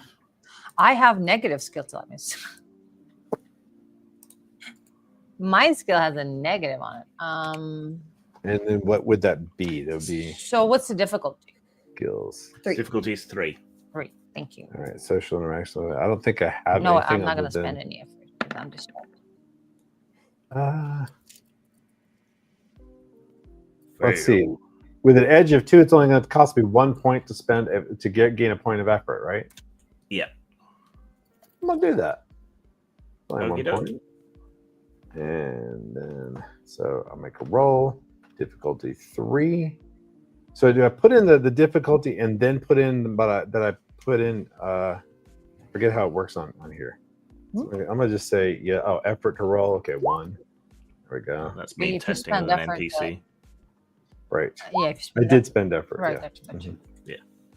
Just wanted to make sure that the roll 20 was how it was working. Yeah. I forgot. Okay.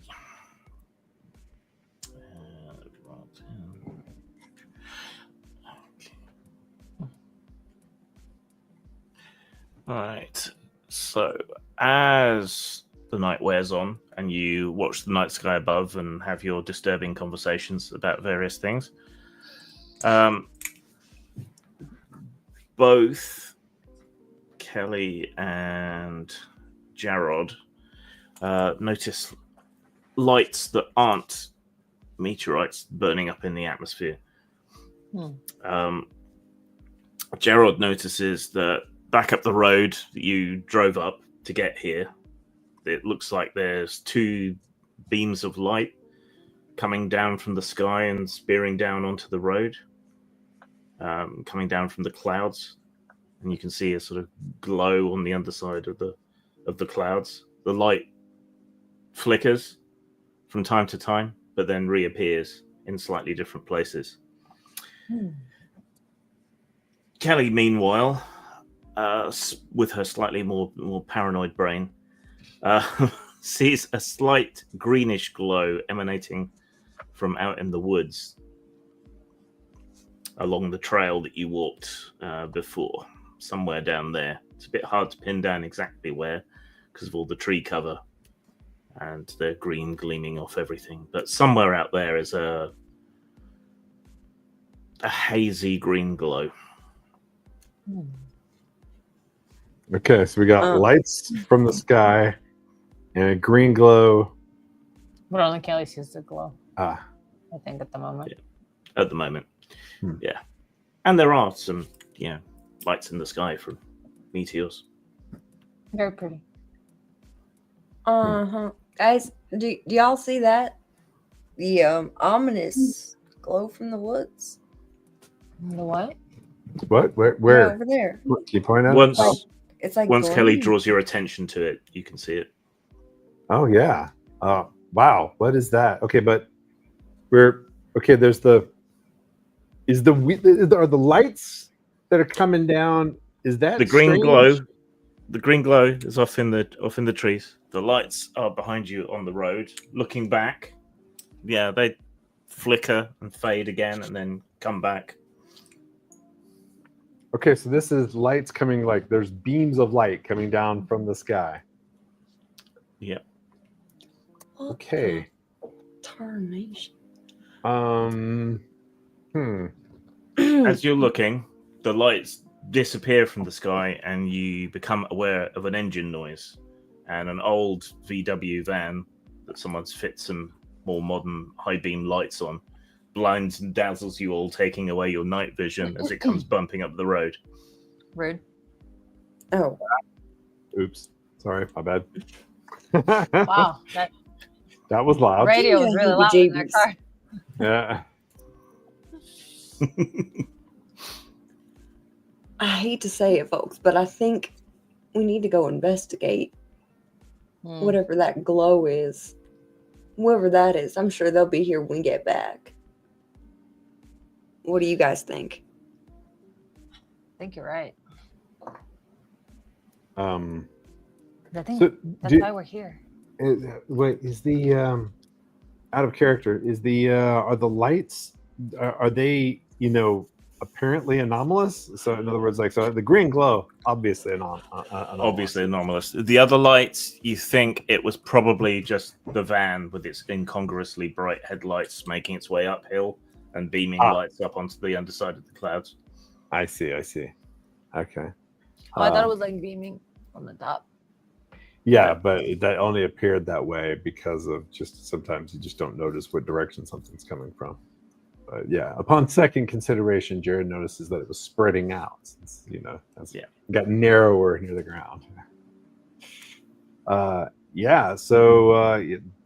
We should definitely check out the green stuff. But didn't you have like a little Geiger counter or something in your truck? I thought I remember you having. Oh, that's right. Of course I do. Why wouldn't I? We should probably take that with us if we're going to go check out the green glow. Right. Yep. Green. All right. It's ancient. Anything green, you bring a Geiger counter with you. Yeah, green glows. I always bring Geiger counters. Yeah. See a green glow, Geiger counter. Though green glows aren't particularly associated with radiation. It's a blue glow you've got to look out for. Cherenkov radiation. Yeah, watch out. Yes. Why is that? It's just part of like something put off by particle accelerators and stuff. Oh. All right. What useful information. So you're gonna head off down the trail, yeah? Yep. Let's do it.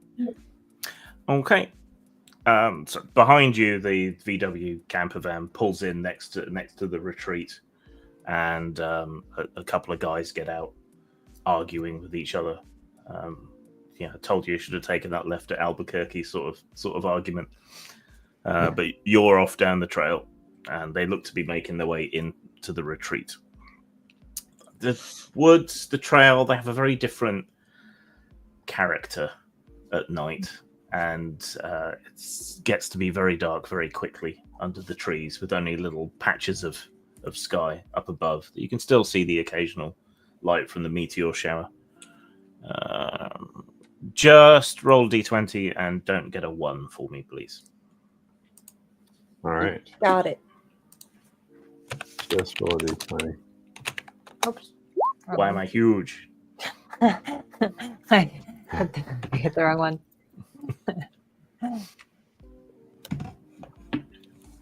Because you deserve the spotlight once in a while, Graham. I'm just your humble narrator. Okay, so nobody does themselves a mischief walking through the woods in the like dark. Thank God. Look low. I'm presuming Kelly has a torch or something, though. Yeah, something like that. Yeah, my phone, my little 9 key's got a flashlight. Its battery lasts forever. Yeah. Has a little crank, a solar power battery, all the ways in which you can recharge it. So, is Kelly in front? Of course. Okay. Can you make another perception type roll for Kelly, please? Difficulty 4 this time. All right. Hold on. Let me. I always want to use this, and I don't think. No, that's not what you think it is. All right. It's just a perception type roll? Yep. Or, okay. Alrighty. 4. Submit. Fail. So, hot damn. Dang. Hot diggity damn. Okay, never mind. Dang. Right. So you carry on down the trail. Oh, all right. You guys following on behind Kelly. And you are getting closer and closer to the green glow now. Through the trees, you can sort of make it out, shining through the gaps between the trunks of the trees and the scatter of spring growth from the leaves. It's not a very strong glow. You would think it would be fireflies or maybe a bunch of glow sticks at a rave if it was moving, but it's not moving. It's just a steady green glow. Bless you. Bless you. Bless you. I think I'm allergic to something in these woods. Is that a spider web? Huh. Actually, yes, you are allergic to something in these woods. Yeah. A mystery allergy. Oh, is it a mystery? Do I uncover the mystery? Yes, you sneeze in the presence of high amounts of radiation. You're allergic to radiation. Hell yeah. It makes your hair and teeth fall out, and it's terrible. Make sure you got your Piriton or whatever with you. The worst allergy ever. My hair starts falling out, my skin. Yeah, that's a hell of an allergy. It's a hell of an allergy. You think your throat closing up is bad. yeah. I'm allergic to bullets. It's terrible. Yeah. Yeah. No kidding. Yeah. Oh man. The only weakness. Must be terrible being allergic to bees because you come out in hives. Indeed. I tell you, but Sorry. I'm allergic to bees, and I was stung like before I was sentient. I don't even remember any of it, but like I have an EpiPen at all times. But bro, let me tell you, I yearn for the bees. They're so cute. I want to feed them. I want to help them when they're tired. Like I want to like bring them back to their. I want to beekeep so bad. Well, you And, can like, because I you got just the little curse. outfit. You got the outfit, and then when they know They you, can get in there, man. They're They chill can with get you. in there. Well, yeah, just but they're chill. Twist Sometimes wrong. They're allergies fighting can for go their away. life. Sometimes childhood allergies can become less. And if you love Yeah, the but don't queen, they risk will it. love you. But like, how do you find out? You know, it's. You get tested. I'm not gonna pay for it, so- They That's do the thing, minute so- amounts on your skin. This is your sign from the universe. Yeah. To find out, you would have Yes. to harass a out. bee, and that feels just No. mean. That No, is I not. did find a very sleepy bee in the middle of the night on my car, and like I did give it a little cap full of water, and I took a video of it, and I showed my partner, and they freaked out. You're playing with life He and was death. so cute. He was so tired. He was so grateful for the little bit of water. Aww. Oh, she's like a moth to flame. Yeah. Yeah, absolutely. No, Vixen, do not touch the forbidden bug. No, I want to touch it. I want to love it. So bad. If not for pets, why fuzzy? Okay, well, tell you what. We did have, so this is just mentioning, Another fuck around and find out or something? no, I'm just curious. Aerotech for 3 seconds. Oh. Because we had a certain implement, which may be in Waylon's bag, is powered by bees. Oh, yeah. Oh yeah. So you may not be able to have it in real life, but Gutara can have it in the game. Thank you. I'm honored. Yeah, we got to bring the bees back. It was such a good meme for so long. Yeah. Hell yeah. Yep. Bees, my god. Anyway, yes. Green glow in the spooky woods, in the dark. All right. We are. As you do. We are heading towards the danger. As you do. And How old some are your of my- characters? That's a good question. Early 20s. Yeah, I would say something like that. Yeah. Sure. Let's do that. Right. Yeah. Mid-20s. Yeah, I feel 24. As you get closer, you become aware of a sort of mosquito-like hum right at the edge of your hearing as you get closer to the green glow. Yeah, and a college Yeah. first job. Yeah. So it almost like it's that kind of sound that you'd hear better when you're a teenager, maybe. Yeah. Interesting. Is that my tinnitus? What Yeah, the hell? What is that? Do you guys hear this high pitched whine? Oh, you hear it too. Oh, thank God. I thought it was just too Yeah. quiet out here.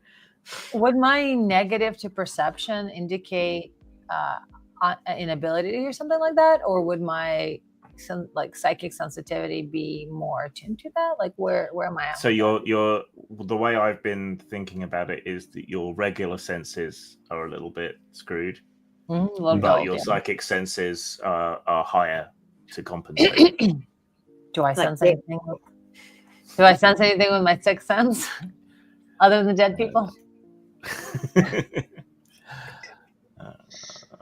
Let me have a look. I've never seen that movie, and You haven't? and I know the punchline, Oh, and I love that That's too actor. bad. We need I to probably love watch both it. of the We actors. should watch it as soon as we log off. We should Okay. literally go from here to Yeah. there. Must. Maybe. We should go to Get Island food. Pacific and get some chicken. You want some chicken? Yeah. I don't know how Or long they're gonna burritos. be open. That's true. Yeah. We can get burritos. Or actually Chipotle bowls. I haven't had those in a minute. Okay, spend 2 points of intellect. Though I found out that Edge does reduce the cost after all, when we thought it didn't.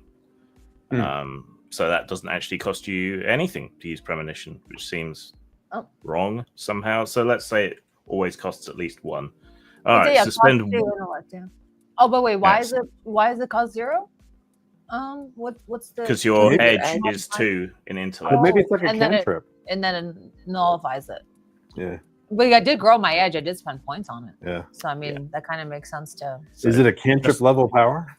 Oh, you know what? Can we increase it in strength and then add bigger cost to it, or something like that with time, or Could do something like that. or eventually get other special abilities and have that be a cantrip? Give me a sec. We are playtesting, so it's worth taking. Yeah, a moment exactly. to think Yeah, about it's definitely worth it. This is perfect. Yeah. Yeah, exactly. On that note, Perfect though, opportunity to determine like what we want, how we want it to work. looks like I haven't taken my 10 minutes, so I'm gonna go ahead and do that. So that I can. Same. I desperately need it. Yeah, I gotta refill my intellect edge and pull in. Yeah, I thought we'd be going to sleep after the meteor shower. Yeah. Oh wait, was I not supposed to this reset mine? Because I was like, no, we were still in the middle. oh, okay. Yeah. Then my edge. Thank God. So I had 6 pool. I was like, that's not gonna work. I'm a little mentally exhausted, which is why Olivia was just kind of. Yeah, as you following get along, lower on your pool, are there losses like as your pool gets lower? Well, you can't spend. No, once you get to 0 in a pool, that's when you start having negative effects. Okay. So you have to stop and rest, otherwise you're just like exhausted. But it makes sense. Like I love the fact that if you haven't slept for like just a little bit, I don't remember how much, but just a little bit, it's equivalent of being drunk in terms of like how badly you drive and other things. Yeah. There's a really interesting skew in the data where like there's like how you're actually cognitively like acting versus like how you think you're acting.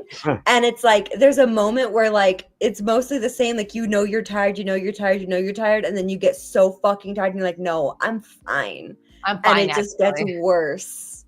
Feels like with alcohol it's kind of like that too, where you're like, I'm fine at driving, like you literally can't walk. Like, what do you mean? Yeah. There's a point at which you become so impaired you're not aware that you're impaired. Right. Yeah. So it's basically done. You hit Dunning-Kruger at some point. In other words, you overestimating your abilities left and right. I love it. Yes. So yeah, that makes sense that exhaustion would start impairing you in like ways in which being drunk would, or some other like silly effects. All right. So by the standard rules as written, Edge reduces the cost of using any of your powers and things that's appropriate.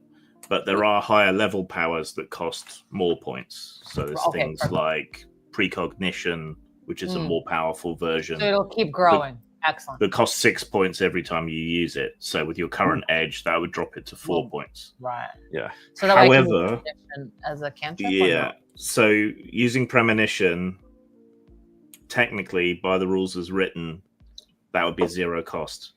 But that kind of sucks because you could just spam it endlessly on any kind of creature, which I don't think is really fits for the setting for you to just constantly spam. So I'm going to say okay, it reduces the cost, but it can't go any lower than 1, so at least you're having to spend 1 point. So and I will codify that into our rules change. Let me just make a note of that. Like there may be some things that you feel are not overpowered that you could have as like a cantrip, and then certain things that are going to be like, it's a little bit. Yeah, then we can designate those ones as like this. You can use this for free. Yep. All right, but we've been using it as a kind of general, all-purpose kind of psychic sense thing anyway, to an extent. So, all right, so you idiot. Sorry, when I was rolling for perception, I forgot about my healthy paranoia skill. Like rearrange this thing closer to the top. Honestly, god damn. A friend of mine had a character, a completely different game, but he had a merit that was luck, and he had it at the maximum level. and he kept forgetting that he had it. So in the end, he just took a highlighter pen and wrote "luck." You have luck 3 times over his entire character sheet, so he wouldn't forget. Love that. anymore. Makes sense. Great. I feel like I would do that too. Yeah. Like, okay, enough of this part. That's Yeah. it. Have luck. Probably write it once. Huge. All right. What are you scanning for? Are you just reaching out for any sort of psychic presence or minds? Yeah, because or... they're hearing something, so I just want to see what they're hearing. Okay. But like psychically. So you reach out with your mind and you briefly touch another intellect. Whoa. Ah, something just brushed up against me. Psychically. Here around us? Not, Oh, in- wait. mentally. Is it But- well? Is it sticky? Is it? I mean, what? I feel like a brain. For the briefest of moments, you see yourself, but it's not like a reflection in a mirror. It's Yeah, like from what you're vantage seeing through point? someone else's eyes, but very low to the ground, kind of almost looking up at you. So that's the vantage How point. and okay. how close? Right, that's the distance. How am I Not feeling? on hugely it? close, maybe 50 feet away from where you are now. Hmm. But then your mind Ah. recoils again. Oh yeah, there's definitely something on the ground over there. It's like What? How, I don't know. something like Something. poop? I Like, No, shine like- my flashlight not directly where she's pointing, but like I'm just kind of scanning the area. Like, do I see any reflections? Like Can eye you- reflections? Can you make another perception type roll, please? Yes. thing? Paranoia. Like Yes. an entity. like Difficulty? an entity. Like an Difficulty 4. Oh, all right. So you're saying we're being watched? Yeah. Well, looked at. I don't know if we're being watched. I think it's just there. What's the difference? All right. Success. Well, it's a head. It's not. It's just we're coming up on it. It's something.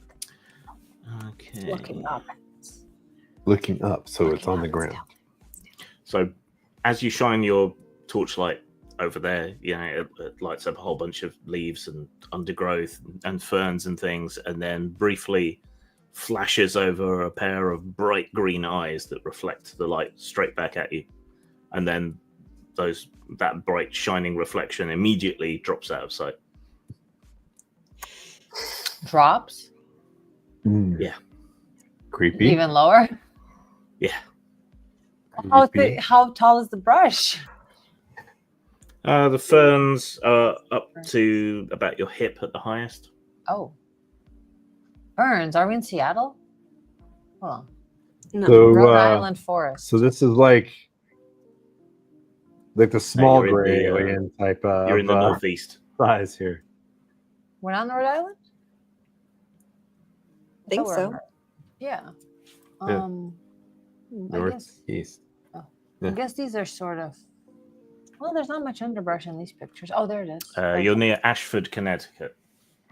Hmm. The Bernards Right. are from Rhode Island. I see. Right. Hmm. Don't get too excited, fellas. It could be a critter. Could be a critter with teeth. Mm-hmm. Oh, it's pretty. Keep wanting to drop into Waylon's accent. Like, wait, no accent here. I fire my Um, mortars. Exactly. All right, y'all still want to see where this green lad's coming from, knowing we got friends in here? Yeah. Yeah. I'm a little spooked. Can you tell anything else about them? Did you get like a feeling from Yeah, them? did I get a friendly or not friendly vibe? Yeah. Also, goddamn Ashford, Connecticut. I'm sorry, excuse you. That's rude. Rudely pretty. How Gorgeous. dare you be all Yeah. mossy and gorgeous? Yeah, that's I Thank you feel for the visual aids. That's, Yeah. Yeah, Oh, look that's. at what it Oh, looks okay, like. yeah. Nice. that. Look at that shit. There's like 10 best hiking trails in Ashford, Connecticut. It's beautiful. Nice. Look at that. Gurgling, I can hear it right now. Hercle Durkle. It's so pretty. So about hip height and yeah, we got critters. Did I get a friendly vibe? Should I premonition again? I'll spend points again. I don't care. It wasn't a friendly vibe. Wasn't? No. Was it specifically unfriendly? Because there's difference between like Right. there's neutral as well as Right. But it Do you Yeah. want to use your premonition again to get more vibes? yeah, did I feel hostility? I want to see if there's like if now that it's seen like if it's like spooked or hostile or like bringing Okay. friends. What the So fuck? you reach out your mind in that direction again, and you're vaguely aware of other similar minds scattered around nearby now that you've zoomed in on it a little bit. Right. There's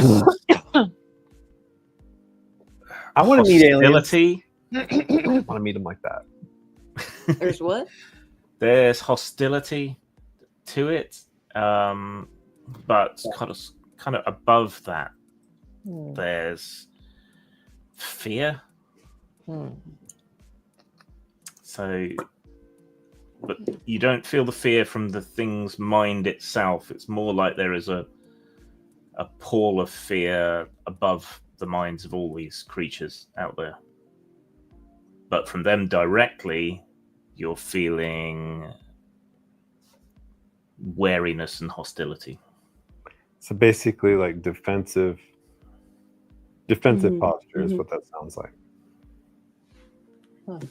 Is that would that be a correct category? Yeah. Would they be so they are would it be fair to say that they're all in a state of fear as as like a group, or is it that they perhaps are They're influence of fear?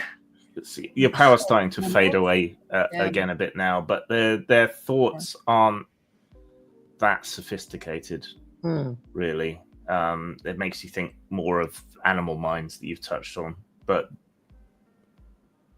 at the same time, slightly closer to human. Right. The little drones, the little greys are drones.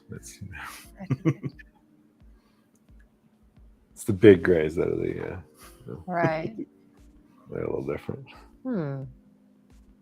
Okay. So yeah, I'm gonna communicate that. Okay. And So they're hostile. I think they're just a little scared. Maybe we give them like a little, like, we come in peace. You know, Yeah. nice and slow, easy.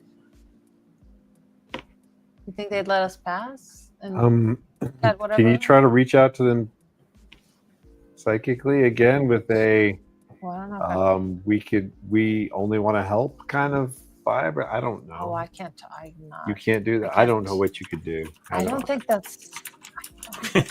Psychic, you can do all kinds of shit. Yeah, I don't think talking. It's like a veterinarian post-apocalypse. You can do heart surgery. Yeah. Believe in yourself. It's like psychic stuff is not. I don't think it's really real that way. I don't think you can really talk to anyone or dead people or anything. So I. They're not dead though. Or alive. I can't really talk to anyone. Well, they don't seem to be like lunging out of the undergrowth to attack you, and you haven't actually seen what's there yet. So, and you haven't seen where the green glow is either. Yeah. Well, I'm gonna be like, You'd probably get. hi, we come in peace. We only want to help. We're not associated with any government entity. We're just here to be friends. You don't think Lovelace is government, right? Yeah, We're not a I government don't- entity, I are don't we? think I don't think we're That government. wouldn't- We're not the baddies. I don't think it would happen to us. No. No. They wouldn't even be able to find me Yeah. on a background check. Are they gonna have like a universal translator or like I don't know, man. Yeah, like I said, I've always wanted to meet aliens just not in the dark, and not. When you call out, there are rustling movements, and you see a few wobbling leaves, but that's all. So, I say we proceed with caution, folks. do we keep approaching though? I mean, they might have like laser guns or something. I don't know. Didn't we just? How you ask gonna about make that? friends if you don't ever approach them? That's true. That's what my mama said to me. Mhm. And look at me. I don't have many friends. You guys are my closest and dearest friends, and I've only known you a few months.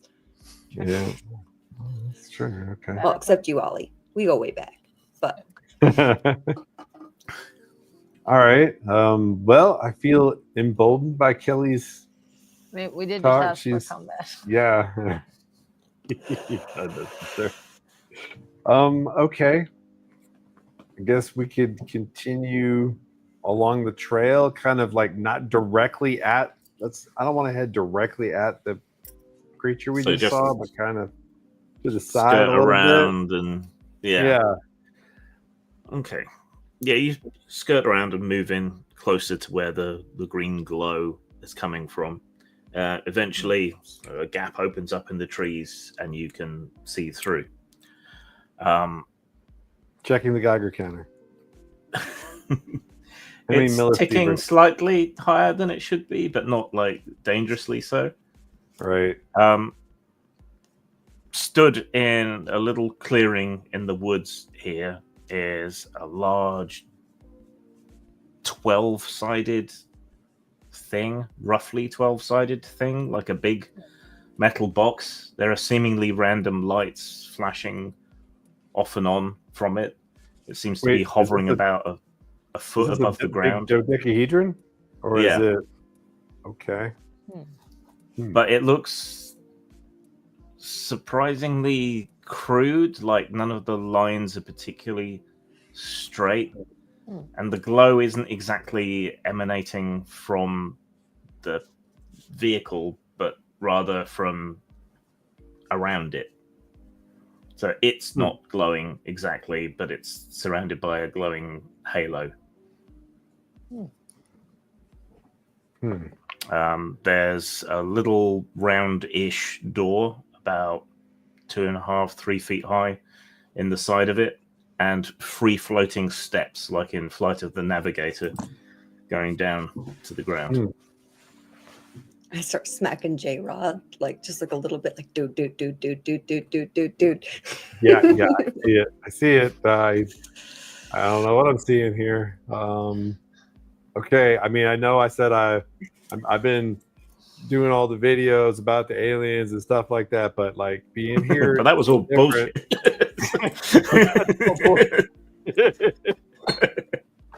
Like, I've been bullshitting. Okay, I mean, I did not realize I was bullshitting until this moment. Right. So you guys have seen other weird stuff before, but nothing quite as sort of paradigm breaking as an alien spaceship, like right there in front of you. So can you all make hold your shit together rolls, please? Right. Any of your rolls, I love Difficulty 3. So is that what kind of So roll? if you've got it's intellect based, but you might have an applicable skill.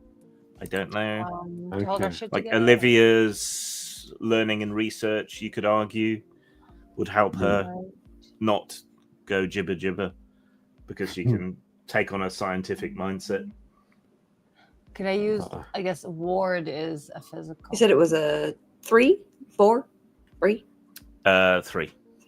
Yes. Okay, I've got understanding. Would that help me put it in more technical terms for myself? It's like, okay, it's a dodecahedron, and I'm going to focus on less of the. What's the difficulty? What's it called? The something shock was. Oh, I made a whole video. Ontological shock. Yes, so I don't focus on the ontological shock. Outside context problem. Yeah, I stay keeping a healthy paranoia, always aware of my surroundings.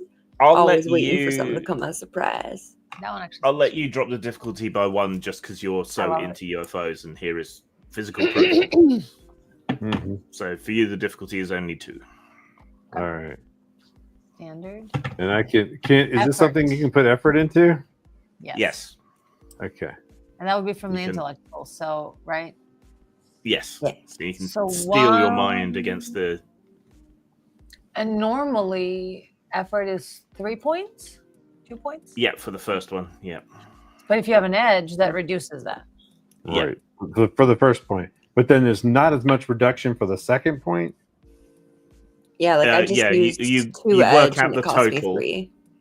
Mhm. You work out the total. So if you had effort of 2, that would be 3 plus 2 is 5, and then you take your edge away from that. So if I wanted to spend 1 effort and my edge is 2, how many would Yeah, that cost? that would cost you 1 point. 1 point. So you just subtract it. Right. But if I wanted to have 2 If you wanted effort, if you wanted to put 2 effort in, that would normally cost you 5 points, but then you take your edge away from that. okay. So the second point of effort is usually only costs 2 points. Mhm.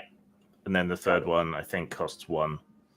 I see. Okay. And so forth. So once you get to 3 edge, you basically get 1 level of easement for free on anything to do with that category. Right. All right. Makes sense. I'm gonna go ahead and put 2 effort into this because I do not want to be the guy who talks about aliens and then can't hold his shit together when he first encounters them. What's going on right now? And I already said you could drop it by 1. So if you spend 2 levels of effort, you don't have to roll at all. So All right. you're Yes. Oh. good. All right. So you all managed to hold your shit together at the sight of this honestly slightly disappointing looking spaceship. I think that helped. Yeah. The welds we're- on this. I feel like I got a Yeah. little cousin who could do better. To be honest. Design's a little janky. He's It's not I kinda have to great. say I'm a little my whole hypothesis about aliens, the reason why they're crashing is unfortunately seeming to be correct. Drunk drivers. It's a bit This is- Cybertruck-esque. I think it may be basically we've got hillbillies. These are the hillbillies who still have access to immense technology is what we've got here. Mhm. I mean, Mhm. no offense if they can hear me. Sorry. Just stating the obvious. It's all good. I I'm mean- from the flatlands. There's a scampering, rustling noise behind you through the ferns. Hey, little fellas. We're just here to hang out, get to know you. Come be our friends. Can we help?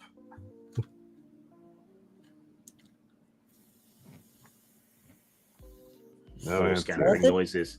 You think you hear some gabbled voices. Voices. Think they're Yeah. talking about us? I think they're talking. Yeah. Can you reach out with your? Don't. Yeah. It's Okay. that's I don't. not real.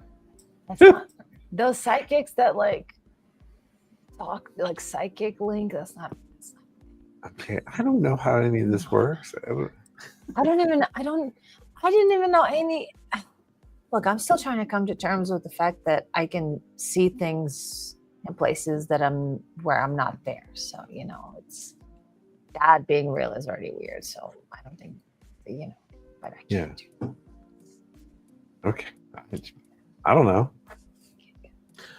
Well, let's take our break there, and you can decide during the break what you want to do.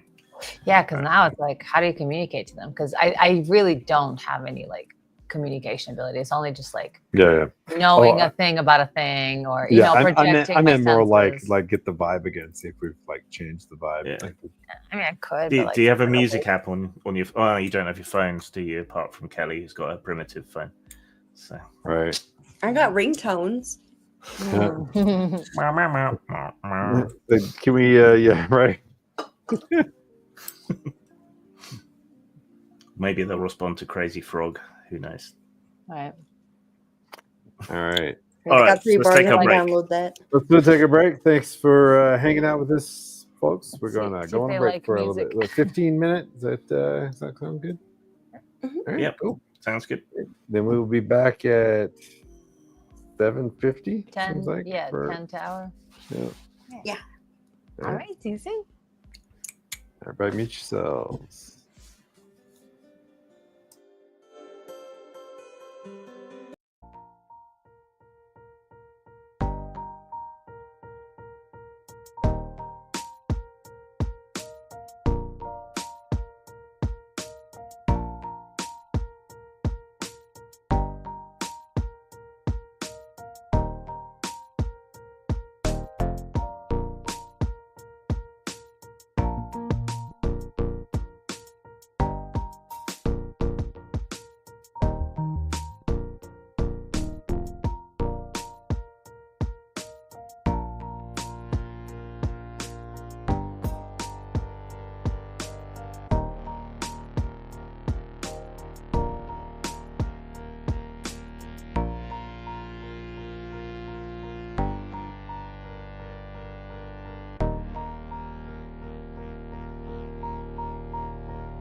All right, we are back a little slower than we intended. We did not realize how far we had got behind there. Sorry about that. Our bad. Extra couple minutes there. All right, where were we? How were you feeling about the length of time today? You were that's right. thinking about. I forgot to mention that in private. No, it's all good. Okay. Either way, I'm down for whatever. I got an energy drink. Yeah, okay, because she was thinking of maybe calling it a little early today, but otherwise, yeah, let's just continue forward. There are things afoot. Yes. Well, we can get to a point that's good to stop, and we can stop a little early today. I still have a bit of a stomachache, so I wouldn't say no. Makes sense. Yeah. Always playing it by feel. I feel like we've gotten a lot done in the game development part of the thing, as well as this is a fun little tangent that's occurring here in the game story. All right. So you'd gone out at night to look at the meteor shower that was supposed to be going on, and it was very pretty. Then you noticed a weird green glow down in the woods on the forest trail that you'd been on before. You headed down there following the greenish glow amongst the trees. Had the sensation of being watched, which was confirmed by Olivia's psychic powers. But yes, by small creatures. With green eyes. Yes. If they're orange, that would explain why they're not that intelligent. It really would. They're all sharing one brain cell. Yeah. So you haven't seen the creatures yet, but you've heard scuffling around in the ferns and the undergrowth and so on. Eventually, you got close enough to be able to see what seems to be a rather disappointingly crude dodecahedral spaceship. UFO floating above the forest floor with little floaty steps coming down out of it. These are the special aliens. They're the first to, they're the only ones who are really interested in humanity. That's like, nah. So that's the interstellar short bus. Exactly. A little bit. Maybe they're on a field trip. And their bus broke down. So, what do you want to do? It's there, tantalizingly close. I know, but what do you sense from them? Are they still? Yeah. I don't want to get lasered, but I do want to check out the spaceship. So how close are we to the spaceship at this point? It's right there. But like, have we started advancing on it? You're at the edge of the clearing. The dodecahedral metal spaceship is maybe 25 feet from you. Are they all hovering around there, glowing? We hear rustling? We even hear some sort of talk. True. Yeah. Do you guys some speak sort of English noise. by any chance?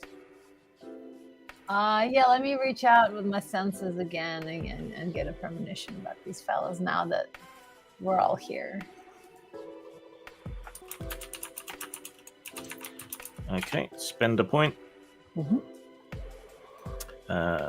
The sort of fear and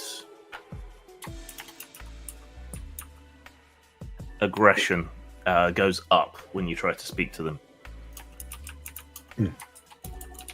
Speak or reach out? Like when we're saying when they're hearing us like calling out audio, they are disturbed by it. Yeah. Apparently, is what you're saying. They're seeing, they're hearing, feeling something. But what about their state? They seem to still be staying away from you in the shadows, hiding in the undergrowth. Though you did see their eyes before when Kelly shined her light. Can we make out anything about their features other than the eyes at this point? They have eyes that reflect light. Ooh, you've suddenly gone underwater. Yeah, your microphone. You might. Yeah, your the connection went a little weird. Let's try again. How is it now? Yeah, Okay. it's fine. Much better. It must have been just Okay. a momentary Yeah, it's glitch. a lag. So It's they have the government trying to suppress us. So they have very reflective eyes, and they're maybe 2 or 3 feet tall. Oh, that's it. But not like furry or not or Don't humanoid or not. don't know any of that. Just saw the reflected eyes. Mhm. And so what's the baseline again when they're not talking to them? So it's- Wary Mhm. and aggressive still, but more so when you're talking. Mm. Let's sort of advance towards the ship as she's like sensing on them and see if I can see if that pisses them off more. Okay. You Yeah. step closer. You notice that there are little trails in the leaves, as if an animal has been running around, which is probably them. What's Kelly and Olivia doing?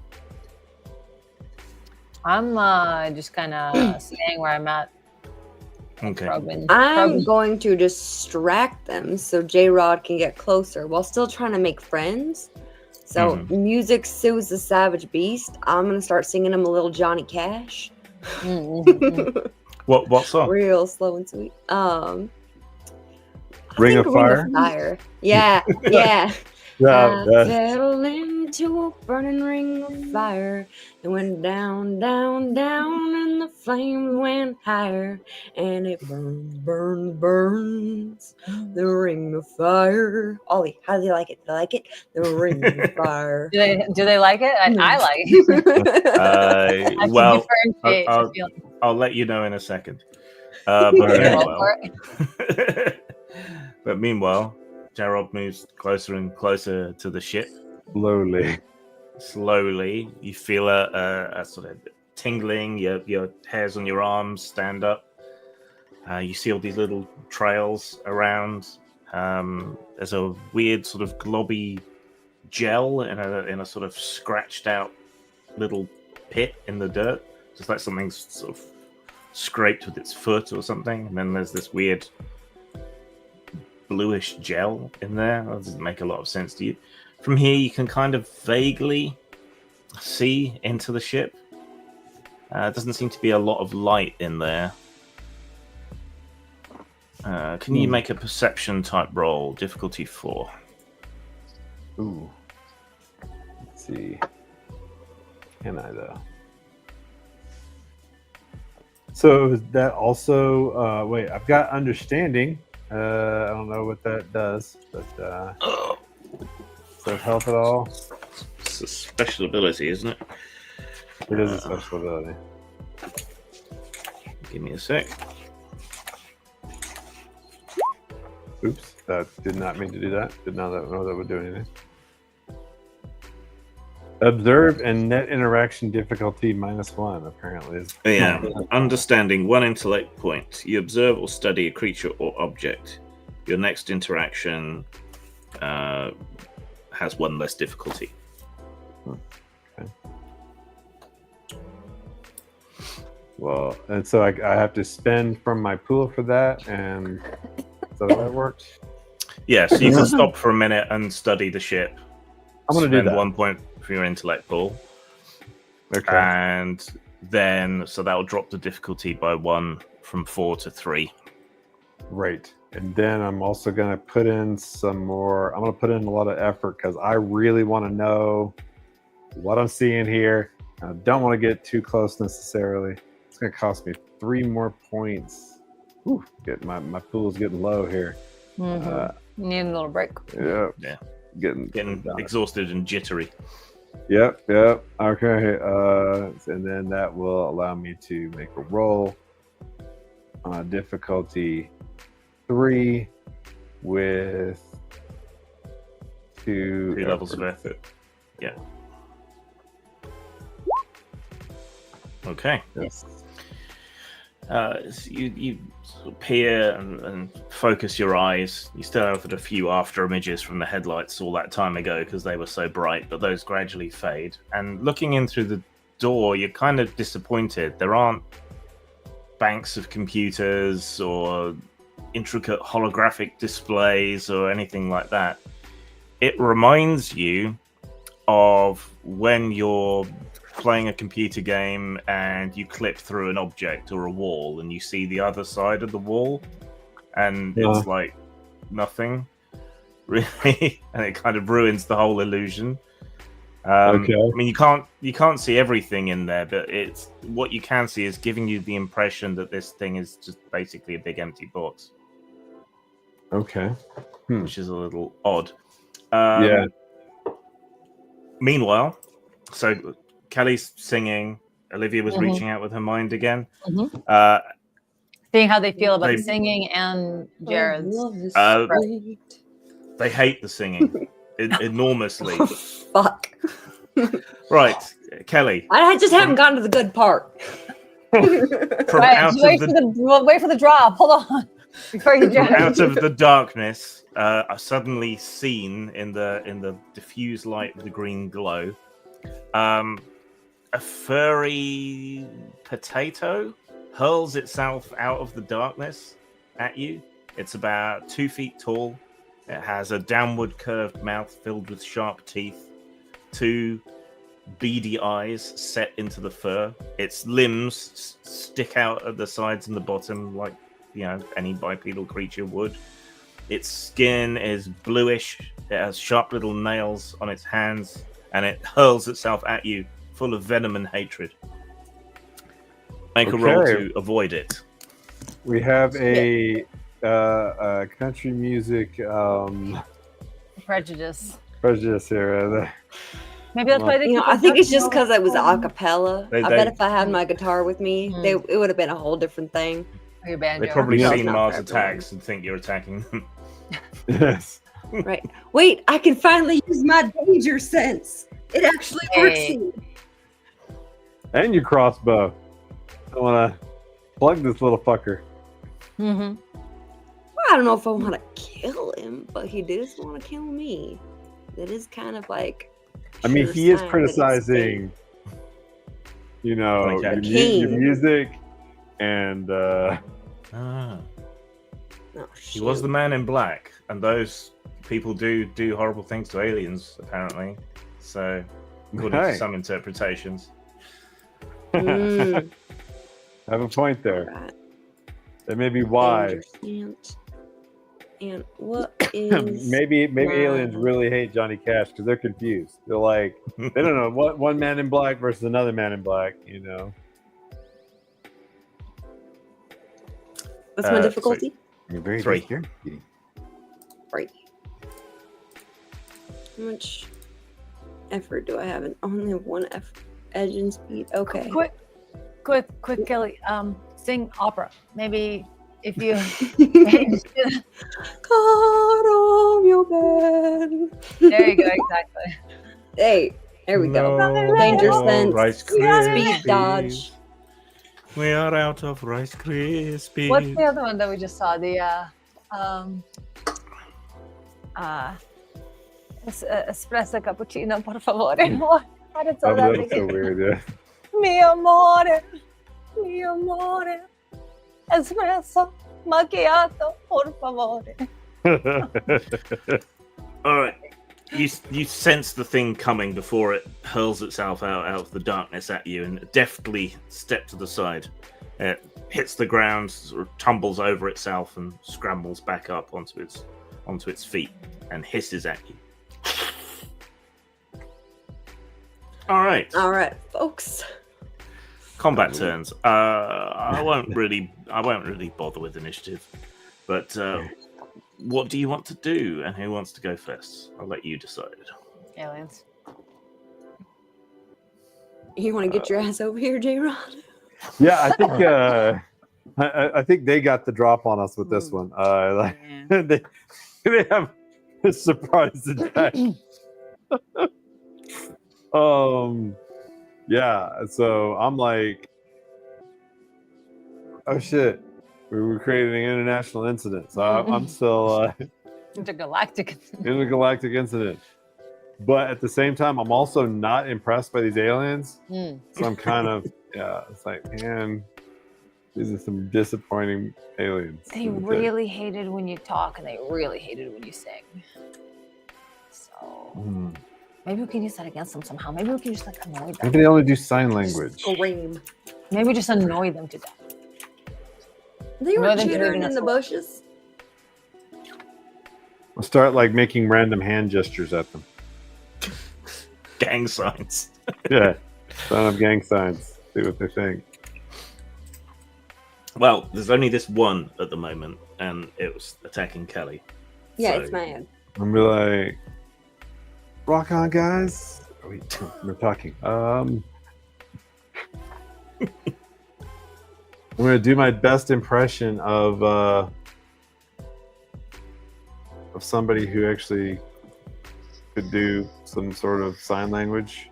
Of course, it's all just complete bullshit. So, but J-Rod is an epic bullshitter. Okay, he is. Yes. He is. That is his job. I mean, he is a speaker. He's You're a gonna fast jovial talk with your speaker. hands. Exactly. I'm gonna do fast talk in sign language that I don't know, that I don't speak. I mean, you can mime and hope that they have somewhat similar body language, given that they have a similar body plan to humans. Let's see. Right. Make a social interaction roll, difficulty 5.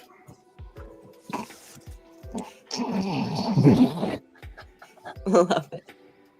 That one was so good. You didn't see That my. last magic trick was amazing. You didn't like my. You like my magic? Beautiful. I love your magic Beautiful. trick. Yes. I'm doing magic tricks. For them. Entertained. Surely that will help them. So what am I doing? Like I'm doing. Exactly. Yeah, difficulty 5 social interaction roll. All right. Let's. All right, and that is also intellect. Mm-hmm. That is indeed intellect. You're a bit of an All right, intellect, so I need to yeah. use 3 more points. Oh my goodness. Okay, I'm running completely Your the hell brain out. melting out of your ears then. All right, down to 3 points left.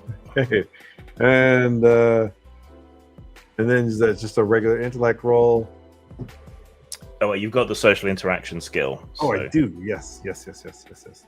Okay, so social interaction. So I click on this. Right. Yeah. Doing something? I think it's probably asking me a question, and I'm not seeing it. Wait. It's one thing about using the pop-up. Okay, there it is. I think I'm gonna cancel out of that one. Right. Wait a minute. Let me just cancel out. There we go. Now I think we've got it right.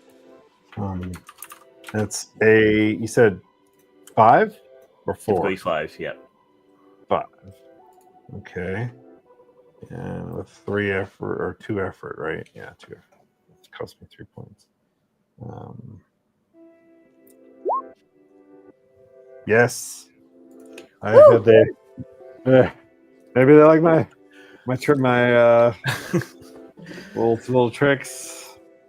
Okay, so the creature sort of skids to a stop, having missed Kelly, scrambles back onto its feet, and then sees you frantically gesturing with your hands off to the side. And sort of keeps one hand up towards Kelly as if sort of warding her off, and then turns to look at Jarrod and says, "No hablo English." La Española. No problemo, Paquito amigo. How does he react to that? It looks back to Kelly, somewhat confused. Okay. Maybe he's mixing languages. Like he's got.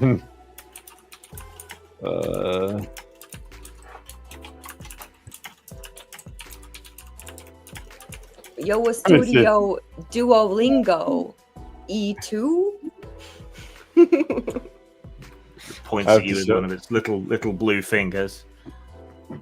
Uno, un nino, ha ha ha.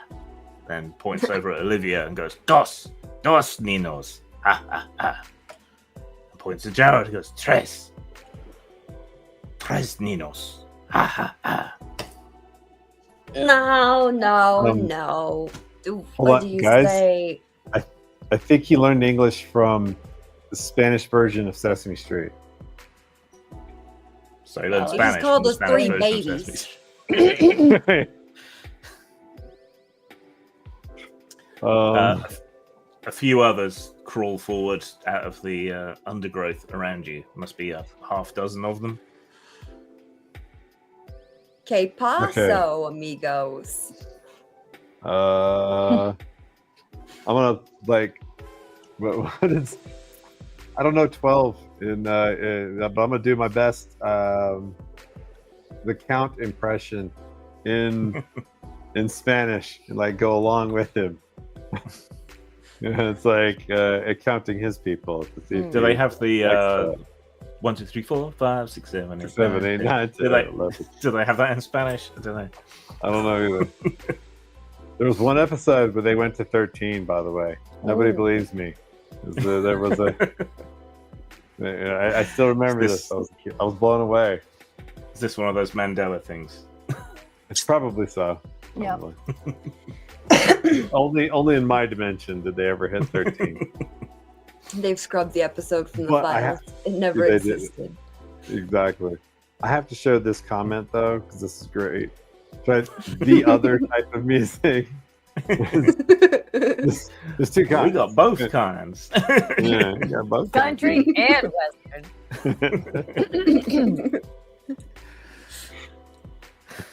Yeah. Next up, Kelly doing the theme from Rawhide. Let's see. Do I know any other? It's 1, 2, 3, 4, 5, 6, 7, 8, 9, 10, 11. Don't say amigos. Don't say. Don't say. I nearly went, you got to keep him separated. If you were counting. And then I'll go. Cinco says.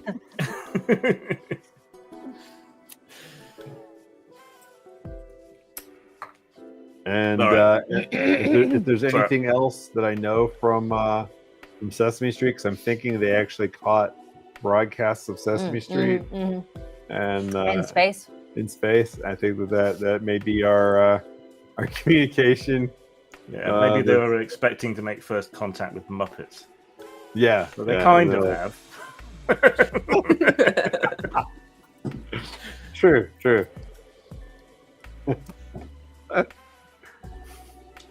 They've formed a loose sort of circle around you, some in the undergrowth, some in the clearing close to the ship, and are sort of prowling in. Are there any? Amigos. Prowling. Do they seem like they're enjoying it? Do I know a Sesame Street song? Does Jared know a Sesame Street song? That I can, Probably.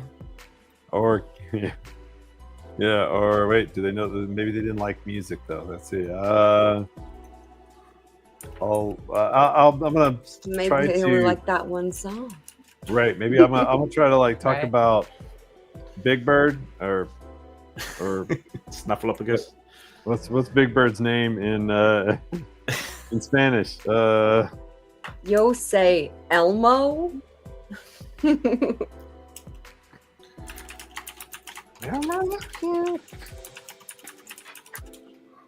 See if I can do It's- like the. Big Bird is called Abelardo in the Spanish version of Sesame Street.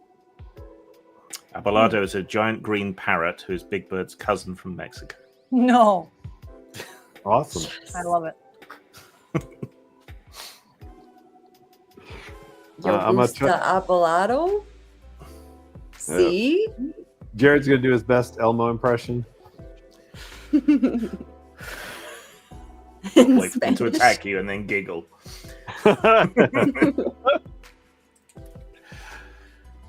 They seem to have stopped. They're not crawling any closer, but they do look kind of menacing. But maybe they can't help it.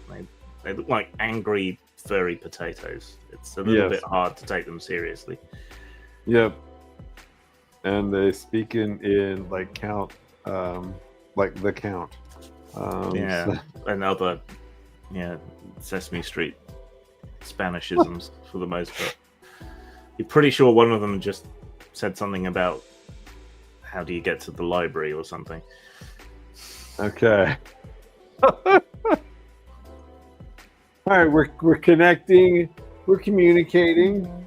It's a little Something. less than I expected, but Just draw on so them real quick. A couple of So I them don't inch forget a this bit moment. closer towards Kelly. uh-oh. Amigos. Guys, I'm running out of my Duolingo Spanish. I only kept up a 6 month streak and I just gave up. Trace amigos. And stop, look at each other, and then they start to retreat back towards the ship. Or keeping an eye on you, so sort of backing away slowly. Okay. All right. Adios, amigos. Te amo.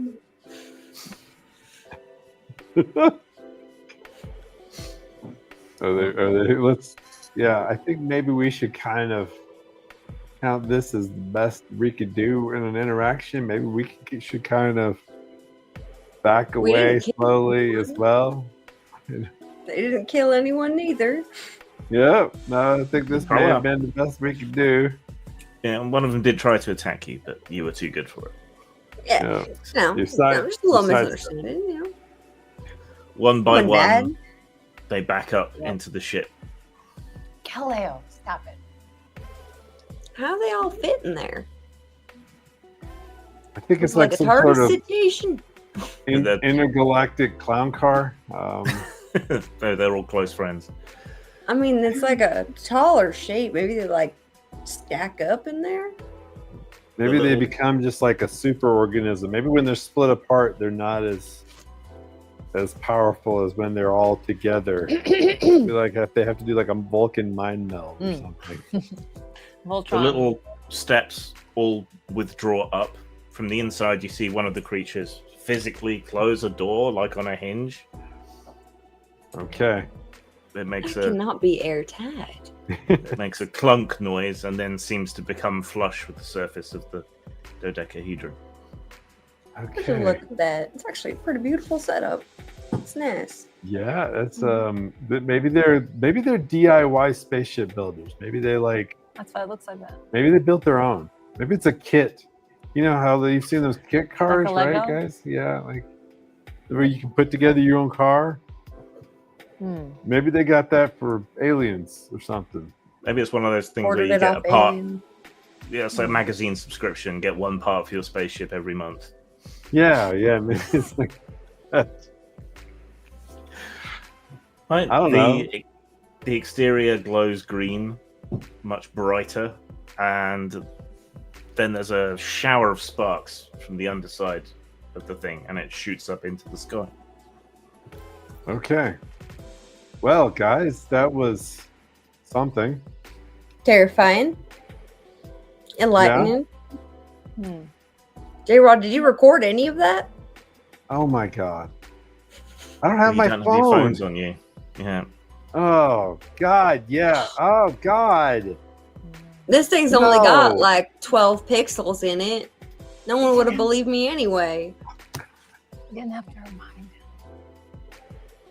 Oh, why does this always happen? I'm always talking about these assholes that don't record anything. Mm-hmm. Oh, Jesus, no, I'm the asshole. It's hard when you're in the moment. You don't want to be looking through a lens. You want to take it all in. I That's understand. true. Yeah, I guess I've never recorded a concert I've been to. I guess I now understand.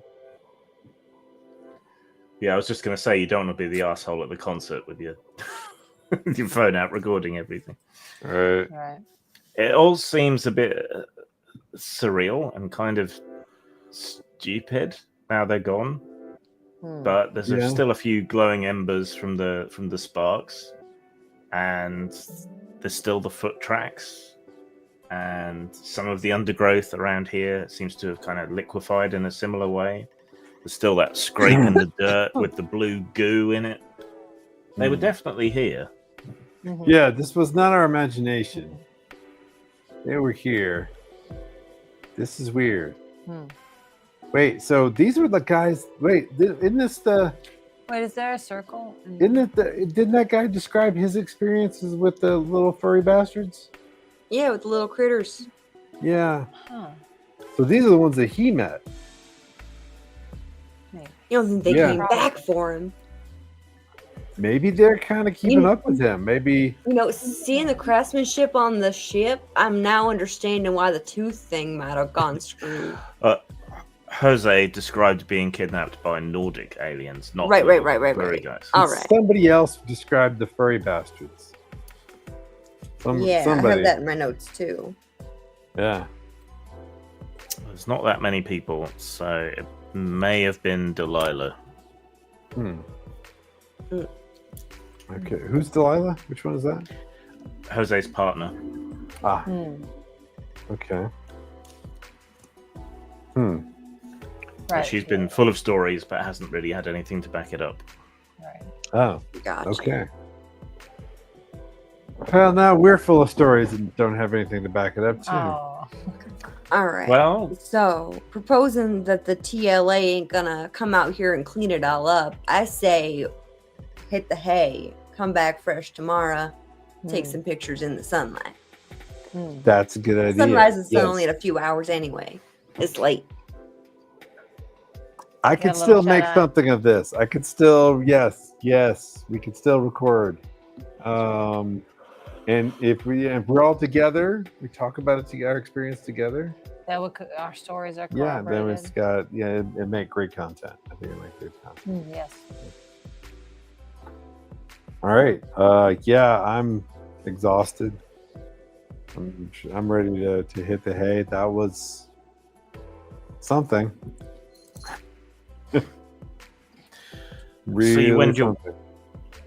your way back up to the retreat. Inside, there's another couple of people that have turned up and have joined the crowd. Well, very small crowd, but still, with you guys added, it's more of a crowd. Haley introduces you. This is Paul and Isaac. They have their own abductions and strangeness stories. It's a shame the Bernards weren't here. Their stories are really compelling, I think. Yeah, about that. Is this a UFO hotspot? Some people say so. That's part of the reason we chose to meet up here.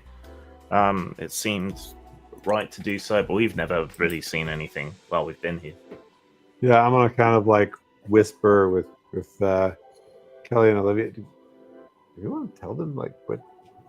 Do we want to tell them about what just happened? Because I mean, it's like right. So like right here, right, like right outside the door. I don't want to. Maybe get to know Paul and Isaac a little bit better. Okay, all right. Make sure they're not anyone we need to be worried about. I don't know. Before we go sharing information freely. Yeah, it's true. Okay, yeah, I think we're all a little spent. We might be hitting the hay a little early today. Yeah. Definitely that. Yeah. But great to meet you guys. We'll catch up to you. Catch up to you in the morning. Yeah. Get to know each other. Right. Yeah. Okay. Yeah, I'm gonna kind of stumble towards bed. It's stupid o'clock in the morning, but despite that, you become aware that Madeline is peeking down at you from the attic room. You just see her eye and then a little pinky finger waving to you. Wave back. Wait, wasn't she like drawing these critters or something? She's doing something. You guys remember if she was? She's trying something. Yeah. She drew aliens in an egg-shaped spaceship. Yeah, that's what. Adrian. Yeah. Makes me wonder. True. She was drawing other people's experiences that she'd heard, Yeah. but she also was. Does she seem to be trying to get our attention, or is she just like kind of just? She's just awake and shouldn't be, but is kind of interested in what everyone's doing. Mm-hmm. Right. I think the exhaustion is still going to be too much for J-Rod's curiosity to have any part of it. All right. Well, those furry little demons that we had to deal As soon as we talk to her, the jig is up for her, and she's got to get sent to bed anyway. Yeah, exactly. Yeah. Don't be a narc. Right. All Very right. important. So we shall pick up from there next time. Experience points. Deal with our experience with the supernatural. That's our first, like. That's our first, well, yeah. aside from, I mean, like, think about that. Well, Kelly did get the thing sucked in. That was weird. yeah, that was technology. That was weird, but it wasn't. But this is like aliens. Non-human intelligence, or non-human sort of intelligence.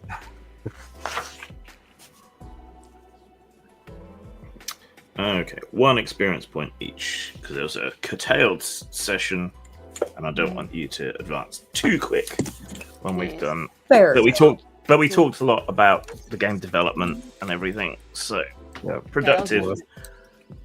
Yeah, I still feel like very productive, actually. Yeah. Yes. No, we tightened up some things and know which direction we should go into. Looking forward to a production of the Gazetteer. We brought brand awareness of our website, Discord, subreddit, Aetherpunk there as well, r/Aetherpunk. So looking forward to filling all that up. Maybe, that's all coming up, and it's gonna be good. This winter is almost over. We're no longer sick. It's great. Nothing like being really well, same, but nothing like being really, really, really sick and then not to be like, oh fuck yeah, I'm ready to crush it. Oh my god, yes. Yes. We were horrifically sick, but God, we are looking forward to starting the year very late, apparently. But actually starting it finally. Well, you started at the Lunar New Year, like exactly. like proper people. Right. Put a positive spin on it. Yeah, it's been a rough start to the year, hasn't it? Hasn't it? I feel like we're kind of on course again now. Yep. I feel like we're picking up speed. We're picking up speed. We're good. We're doing good. It's all downhill. That's why we're picking up speed. Maybe all downhill from here, but that just means we're picking up speed. Yeah. All right. Well, thanks for everybody who joined us, and thanks for your comments, etc. And apparently, one of the viewers there also was having to deal with being sick too. Yeah, I think everybody's just barely climbing out of the funk. Hanging on. Yeah, exactly. Climbing out of the funk. Yeah, that's Blue Don't Play. Yeah. So thanks for joining us, and I hope you enjoyed a little the inside baseball of the game design, etc. that we did here today. And if you do happen to review the video at some other point and have ideas based on anything and everything you know about Aetherpunk, drop them in the comments. Yeah, please leave us some feedback. How you're feeling about some of the things that we discuss and like the ideas that we have about the game. What do you know? It's always nice to hear from people who, especially people who are interested in game design themselves and also play games. And you know, a little bit of community feedback, always valuable. So yeah. Thank you all for joining us. Thank you. Yeah, and we shall see you probably next month. Good night. Good night. Night. Bye bye. No.